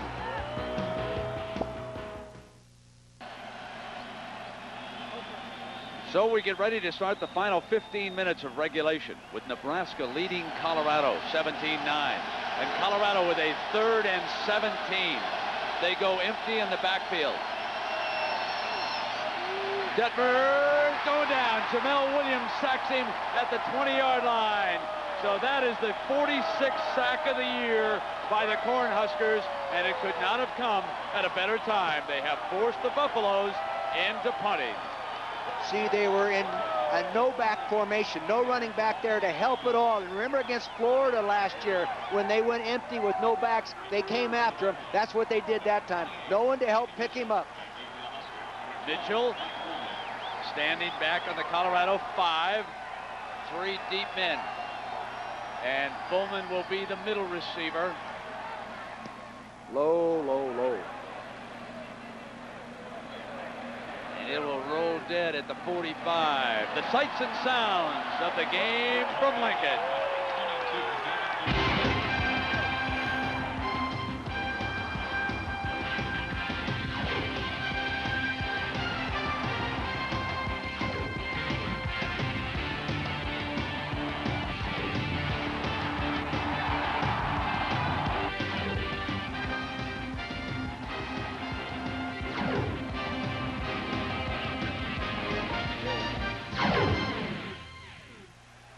Nebraska, D'Angelo Evans, the freshman, their lone healthy I-back right now, slips through the right side of the line for a 3-yard gain before Matt Russell makes another stop.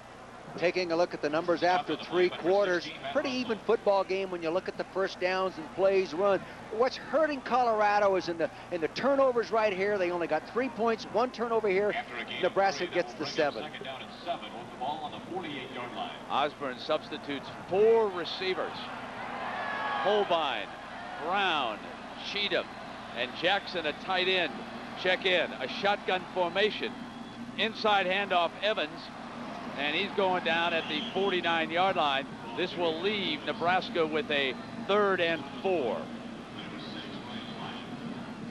I can't say enough nice things about how well Colorado's defense has slowed down a very outstanding offensive football team that came in averaging 438 yards a ball game, over 300 yards a game rushing, and they're just playing them toe-to-toe.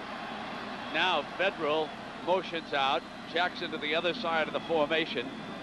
Holbein and Federal to the left. Frost looks in that direction. Incomplete. And it... See, Federal went inside and then tried to stop and come back to the outside. And I don't know if the guys are getting a good enough traction. You'll see this happening now from the left side of your screen. He's going to go back to throw it. There was a movement coming inside. He planted to go outside, and he couldn't get back out there to the ball. Tough to come one direction, then back out on a slippery turf.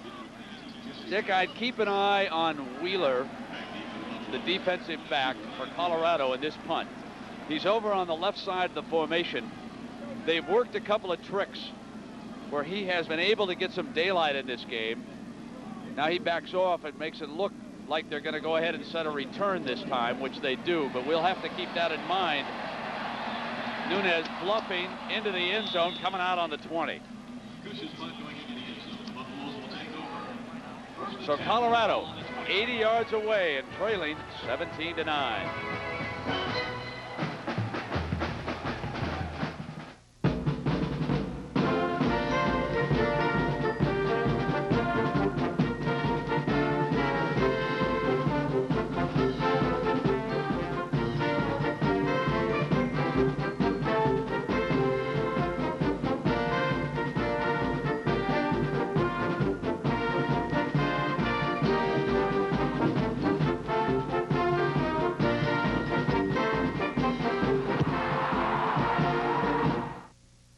Our mission is to find the perfect gift.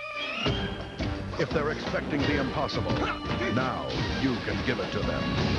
Tom Cruise, Mission Impossible, rated PG-13. The perfect gift. Buy it today where video cassettes are sold. We at Dr. Pepper never thought anyone would duplicate our one-of-a-kind taste. But someone finally did. We did. Discover what millions already have, the great taste of Diet Dr. Pepper. This is Ford Escort. Did you know that it's new? If you knew that it's new, did you know the wagon's new too? The engine is new, the suspension improved. A safety cell protects but stays out of view.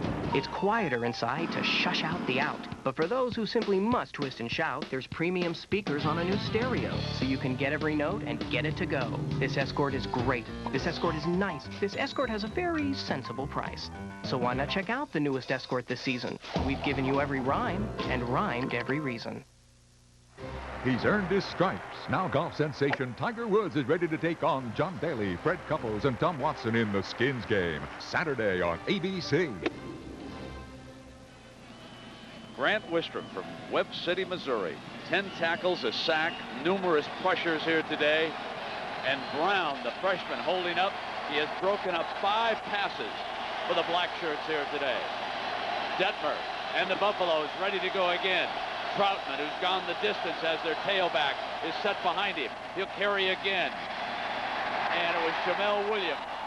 Tomic was being well blocked that time coming to the corner, but they couldn't handle number 28, Williams. Well, Tomic is the guy, though, that forced him to go ahead and get outside, Brent. You'll see him right there in front of the referee. Boom, he's outside that tight end. See, and he forces the ball to bounce to the outside there, and I think they're actually holding on to him coming inside out. Maybe that's why he wasn't moving. That was McCarty, the tight end, who was helping block or tackle, depending on one's point of view. He's gone to the Wistrom side now, and Troutman and Tomic coming up, and they sandwich him at the 20-yard line, and down he goes. They tried to full block that time, meaning to block the center back to the right and step Big Nioli around to block it. They got a few yards, but not many. Trying a change-up blocking scheme inside. 56 Foreman, you just looked at him. He, of course, scored the touchdown for Nebraska that put them ahead. Actually tied the score at 6, and then Chris Brown's extra point made it 7-6. 3rd down and 9 for the Buffaloes. They show bump and run. Detmer fires over to the far side. He's got Kidd. Kidd's got it at the 40, inside the 40. Kidd will be out of bounds at the 28-yard line. The Buffaloes are in business. I think they caught Ralph Brown looking back into the backfield right there, and he went on by him with a little move. And Kidd can fly, as we said earlier. He runs a 4.3. Good rhythm throw. He's going to set up and just let it go deep to the right side of your screen. See, he had him peek badly. Brown was, I think, peeking into the backfield, not watching that wide receiver, and Kidd gets one on him. Really the longest play of the day, 51 yards down to the 28-yard line, and the Buffalo fans who are here from Colorado are ecstatic. 1st down now. Troutman behind Detmer. Double tight end. Slot right. End around's coming. And it's a bad play. Oh, baby, did they eat Savoy up. That is just handing it to a Nebraska team that penetrates with speed like that. That's a gimme, ladies and gentlemen. Oh, brother. How many times have we seen a reverse break the momentum of a good drive? It takes way too long. You're a pressure defense. McBride had called the blitz, and there's Hess sitting right back there. I'll tell you, 2nd and 22 to go. It's amazing what that play just did to this football game. 10-23.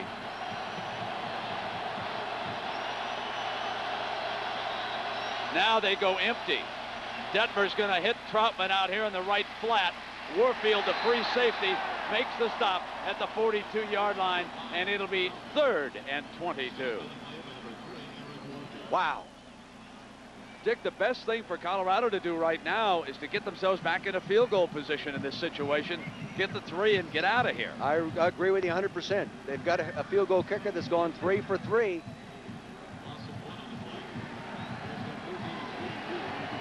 I've always, with my philosophy in calling offense, not that I'm right, Brent, when you had momentum and moving forward, don't do anything really delayed and call a momentum-breaking type play. Now Caruth, who's been very quiet, is slotted to the left. Detmer looks right, near side, throws middle deep, and it is picked off and then taken back. Cut. Savoy takes it back away from the defensive back at the 10-yard line. Oh. What a play by Savoy. They were all over each other. Booker, I thought, had it, and he just got it taken away from him. Threw the ball up high, which was a real good technique. You get it up there high, then the bigger receiver has a shot at it. So he got it up there to the left-hand corner of your screen. Booker's got it. No. Excellent job by Savoy. 6'3" guy. And Booker's an experienced player himself at 6'2". They both get it. Super play. So it's first down. Fake Troutman, roll right. Detmer's got to throw it to avoid the loss. Incomplete. McCarty had bounced on the short hop.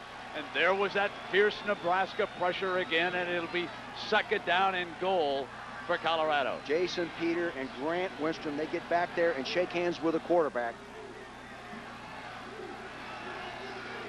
Yeah, Nebraska is really tough in the red zone. They don't allow many people. Can you imagine playing the game for the championship at the end of the year and only had to play defense down there 9 times? Pretty good defense. And this guy has to come up with a real good call right now because he calls the plays in the red zone himself. Now Detmer, second down and goal. Savoy is slotted to the left. Fires the kid high, and Brown deflected it away. It'll be third and goal. And that's his 6th pass defender today. They're going after the freshman. You better go after the senior. That freshman's here to stay. There you are. Number 22, top of your screen, Brown. They're going to run a little delay right in there in front of him. The ball's thrown high, but regardless, Ralph Brown was sitting there waiting to make the play. He's no longer a freshman. No, it's by November. This time of year, it's November. Colorado's done an awful good job down here. It's third and goal. 2 tight ends. Kidd is out to the right and Caruth to the left. Gonna look for Caruth. Gonna work to the corner. Double coverage, and Brown is there again. Brown behind him, Warfield in front of him. He looked back, and Caruth was doubled up, and it's field goal time again for the Buffaloes. See, what he had help inside so he could sit outside. See, they had him I&O, inside and outside, so he sits out there and looks like the hero, and he just batted that down on purpose. Well, here comes their point maker of the day, Jeremy Aldridge. Maybe he didn't bat that down on purpose. Why should he bat it down on purpose and give him an opportunity to kick a field goal? But it looked like that's what he did.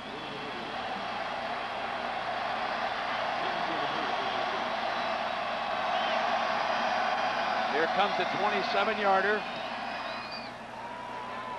Good. Jeez, where's that guy been all year? Wow, 4 for 4. 17-12. The young man from Federal Heights, Colorado, Jeremy Aldridge. He represents the Buffalo points today, and it's 17-12. Timeout.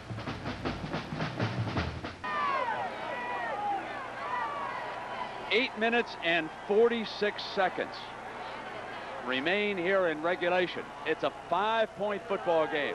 Kicking off for the Buffalo. And Leslie. Jason Leslie. With Wiggins and Cheatham back deep. Picked up by Wiggins. Nice Kirk pop. hits him at the 26-yard line, and down he goes. Well, next Saturday, it's a Dr. Pepper kind of day. The Dr. Pepper Big 12 Championship in St. Louis, Texas against the winner here today. And that one, that'll start us off. Then come with us to Las Vegas for the WAC Championship, BYU against Wyoming. And then finally, in prime time, the SEC Championship presented by Dr. Pepper, Florida and Alabama.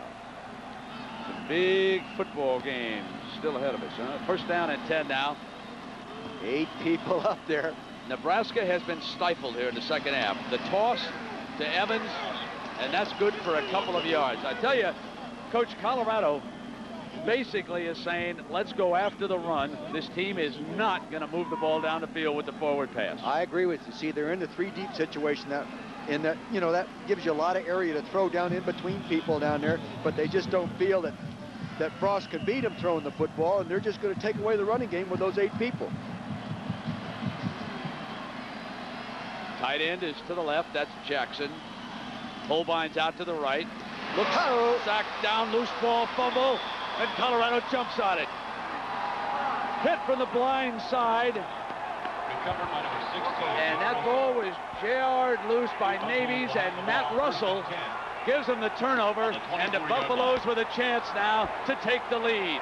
See, what happened on that, Grant, Frost set up to throw the quick slant, a 3-step drop, and he couldn't throw. See, he couldn't throw, and bang, there comes Navy's in from the backside, and I'll tell you, that is really tough.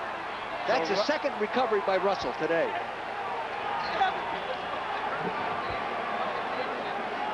They're one play away from taking the lead. Well, with 8 minutes to go, there's a lot of time left in this one. Colorado will see if they can finally score a touchdown in this game. Field position, the 24. Ray Caruth's been held to 1 completion. Troutman bounces off the first would-be tackler and makes the most out of that. So Ray Caruth, 1 catch for 10 yards. Injured his ankle in the first half. Let's go down below to Jack Caruth. Jack? Well, Brent, this is exactly what the head coach for the Colorado Buffaloes, Rick Neuheisel, told his team. He referred back to 1990 during halftime. He said that team went back and scored points 4 different times to win the game. Look at what's happening now. Good defense, solid offense, a good kicker, and they're going down to try and score again. 2nd down and 7. Detmer steps up in the pocket, fires high, intercepted. Pass is picked off by Williams on the deflection. Booker was the cornerback.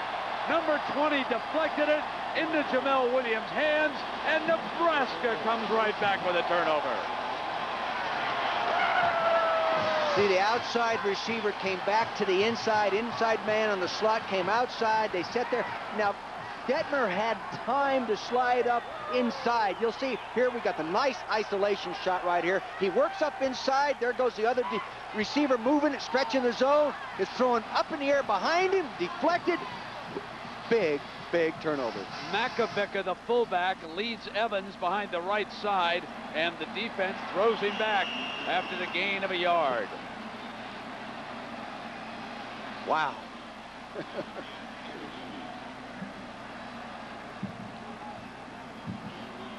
Two teams ranked in the top 5. 2 teams wanting to go to the Big 12 championship game. 2 teams dreaming of moving on to a big payday in the Alliance Bowl.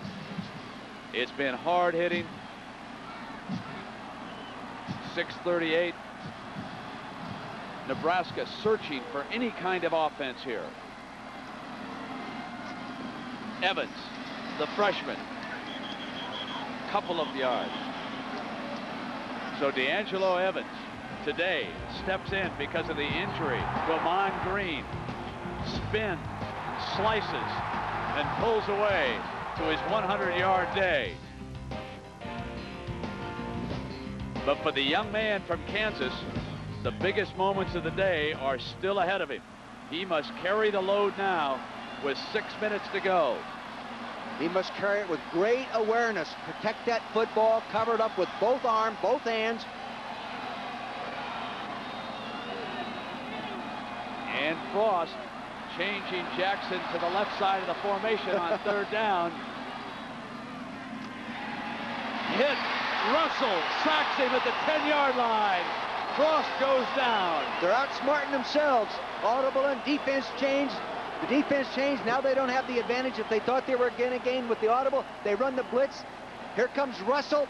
Play action fake. It takes a lot of time. Russell reads it, sneaks up underneath. He's got it zeroed in, and down he goes.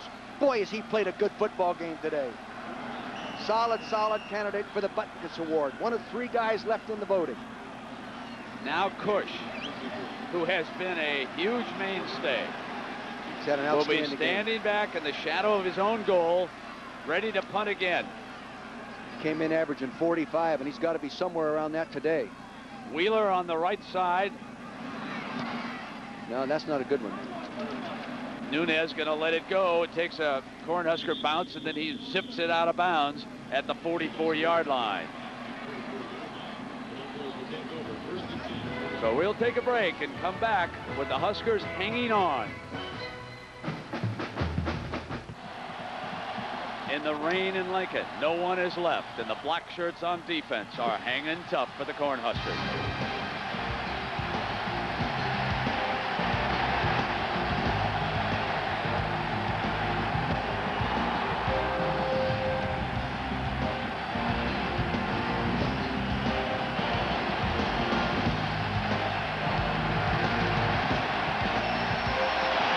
Now they'll try to do it again.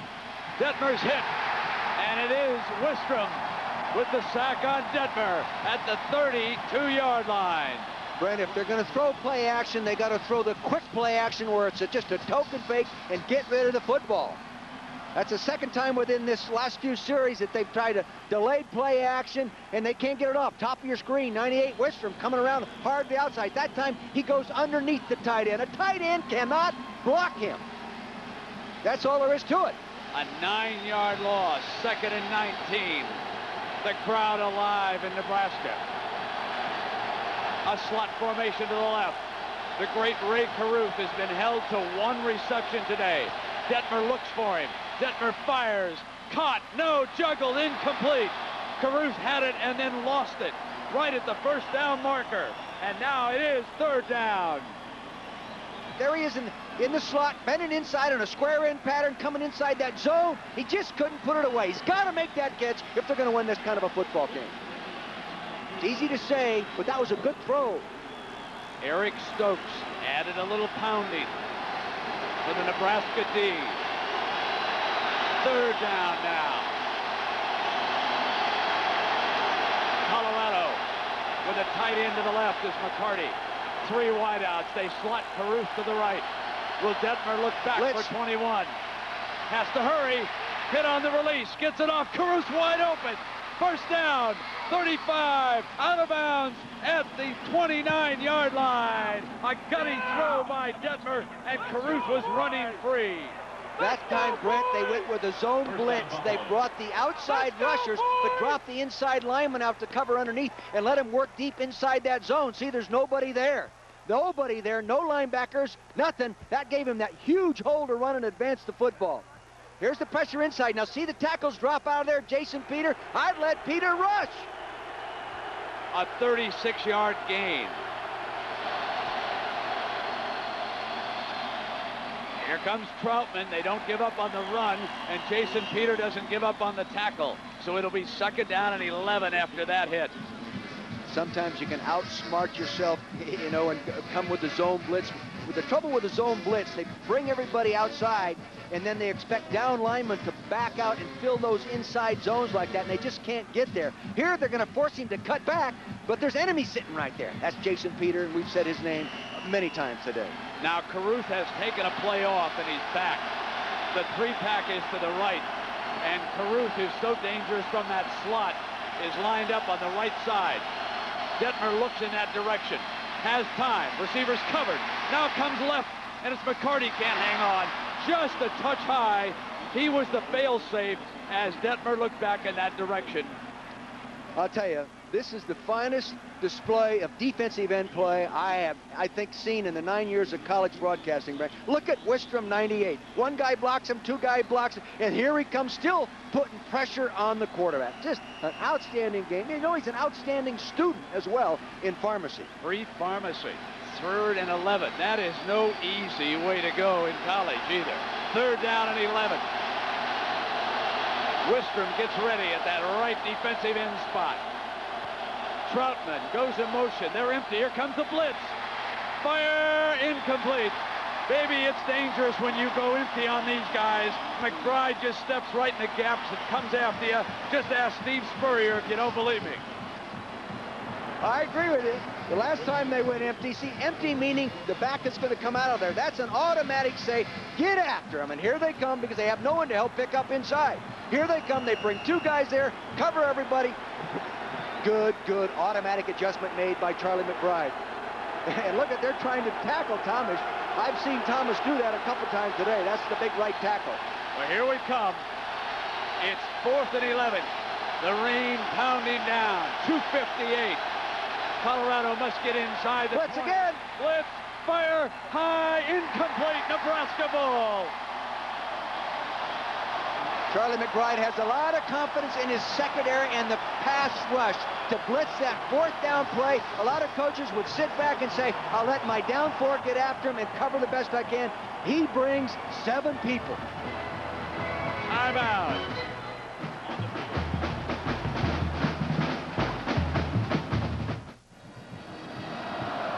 Nebraska scoreless in the second half. 2:53 to go, and a team badly in need of a couple of first downs, if only to give themselves some field position. The Colorado defense behind Russell. They've played their hearts out here today. They go with the fullback, Schuster, and he crashes for a pair of yards, perhaps 3, out to the 33-yard line. Nebraska's got 17 points on the board. One of them was a batted interception pass running for the touchdown. They have scored 10 points offensively. Tom Osborne has had the brain working. He's just talking to Frank Solish, the fine assistant head coach sitting up in the booth that works for the offense. Could anybody have told us that Nebraska would have only 3 first downs in this half at this point? No, but that's how championship games ought to be played, Brent. Bet. 2 good football teams battling nose to nose. But I'll tell you this, I don't know if anybody gave Colorado enough credit defensively coming into this football game. A.J. Kristoff and his staff have done a great job. Well, let's take a break and come back. Still 2:45 left. More great action tomorrow. High noon down in Tallahassee. Danny Werfel and the #1 ranked Florida Gators play a call on their arch rivals, the Seminoles of Florida State and Warwick Dunn. Dick, who do you like in that game, Florida State? Well, Brent, we have seen Florida State. We haven't seen Florida State going in a little bit banged up. You'd have to go with Florida. You'd have to go with Florida. You really would, and Danny Werfel. 2nd and 7 now. Frost runs the option, keeps it. First down for the Cornhuskers. First down at the 44-yard line. No one doubts his ability to run, but that's the one dimension that he's still shown here. Certainly there's been very little of a passing game, and a couple of the tosses off the option have been shaky, and you can see how Colorado has shut down this offense. Oh, they really have. Nebraska came in here for the entire year with 35 punts. Here they got 4 punts, and there are 5 punts here in the second half.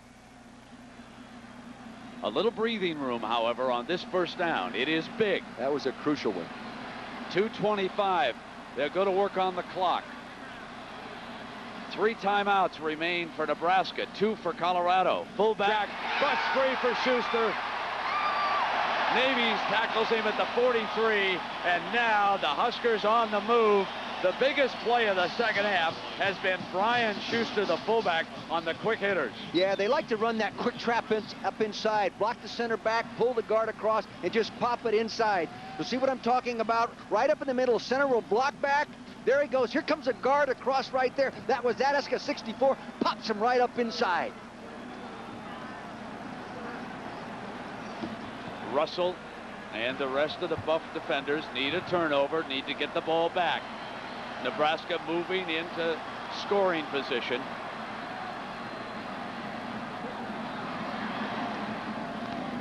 There's Evans, the freshman, slips a tackle to the 39-yard line. Did you see Matt Russell take on that isolation play, meaning the fullback isolated on the linebacker? Took him right on physically. Here's the ISO. Schuster going up in there. Pow! That's 2 good football players meeting. And Russell sort of won that battle because he got off the block and grabbed the hold of him. From the other side, there's Russell 16. Look at, you could see the water just spray off the shoulder pads. I know it wasn't perspiration. Colorado uses a second timeout, giving them 1, which could affect them, but on the other hand, the clock is running down. Osborne has brought it down to 1:33 with Russell receiving some quick attention on that sideline. The Buffs now must go all out for the football. And of course tomorrow, Florida State. That's at noon. The Skins will follow that. And then tomorrow night, we'll have Notre Dame and USC from the Coliseum in Los Angeles. Big crowd expected in Los Angeles tomorrow night. Should be a great setting in there. Meanwhile, the winner here will be taking on Texas. So it'll be interesting to see what Ron Paulus does. Speculation as to whether or not this is his final season. Remember, he has a medical redshirt year if he wants to use it. And of course, for the Trojans, I'm going to tell you something. That Darrell Russell, is one of the finest defensive tackles we've seen this year. Right, you bet he is. Second down and 7. 1.5 minutes. Colorado came in a 3-touchdown underdog. They don't look like a 3-touchdown underdog now, do they? They sure don't. Frost starts the motion, hands to Schuster, and they're going to put it in the hands of the fullback. They feel that he is very sure-handed, more experience, as the Buffaloes attempt to steal the ball, and now Colorado will use its last timeout. They'll try to keep him out of field goal distance here and give themselves a chance. Jack Arute. Friends, as we watch that run by the fullback, you know, since 1981, and that was when Tom Rathman was the last scholarship recruit that came in the last 9 recruiting classes that was recruited as a fullback. Here's what's happened with the style of play here at Nebraska. They have so many walk-ons, and because of Nebraska football, usually a high school player from the state of Nebraska is the biggest guy. Well, they've made kind of the walk-on program the place where they grab their fullbacks. That's the case with Schuster. You take a look at some of the walk-ons. It's been a great year for walk-ons. It always is here at Nebraska. These guys started as walk-ons. Many of them have now gained scholarships. But the one thing that's held out is kind of the golden thing that they can grab at, the brass ring, that position of fullback. That's what Schuster's got now. Yeah, exactly, Jack. It's quite a story. It is a story. You know, and he's a 2-time GTE academic All-American as well. So that's a pretty bright walk-on. Well, here are our Chevrolet players of this game. Russell recovered a couple of fumbles. He's been outstanding as a linebacker. Wistrom just played a great game as a defensive end for Nebraska. And, of course, Chevrolet will make a presentation to the General Scholarship Fund of both schools on behalf of Russell and Wistrom. And now let's come up to the 3rd and 5. 1:27 remaining. Got to bring the house.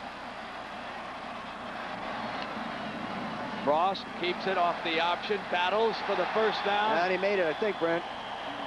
Real close. Depends where they put it down. See, again, they're running that option. The defense is stretching it. They cut off the defensive tackle inside. That opens up the lane, and the quarterback's taking it up inside. And a first down with 1:21 to go. Colorado out of timeouts. They can't stop the clock. They'll have to go all out, try to steal the ball from Schuster or Frost. They can't stop it. They can start flopping on. They can just flop on, Brent. They really don't have to run a play. So that's what they're going to do. Run has done it. There's the formation.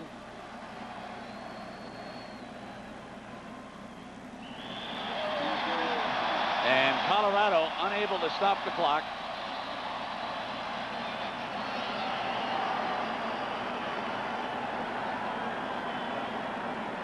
Just a tremendous defensive football game here in Lincoln. And now it'll be Texas against Nebraska. They did not meet during the regular season. They will play in the Dr. Pepper Big 12 Championship in St. Louis. Should be very interesting. There'll be some Longhorn fans coming up to St. Louis for that one. And of course, these great Nebraska loyalists, they've already, I understand, reserved hotel rooms. They did that earlier this fall. And the Huskers keep themselves at least in contention. They're not favored for a national championship to three-peat, but they're still alive. Tough loss for Rick Neuheisel in Colorado. They played their hearts out, especially on defense, as Osborne goes across the field to seek out his counterpart, Neuheisel. Nebraska wins it 17-12. Nebraska goes to the Big 12 championship game. And tomorrow, high noon in Tallahassee, number 1 against number 2. So long, everybody.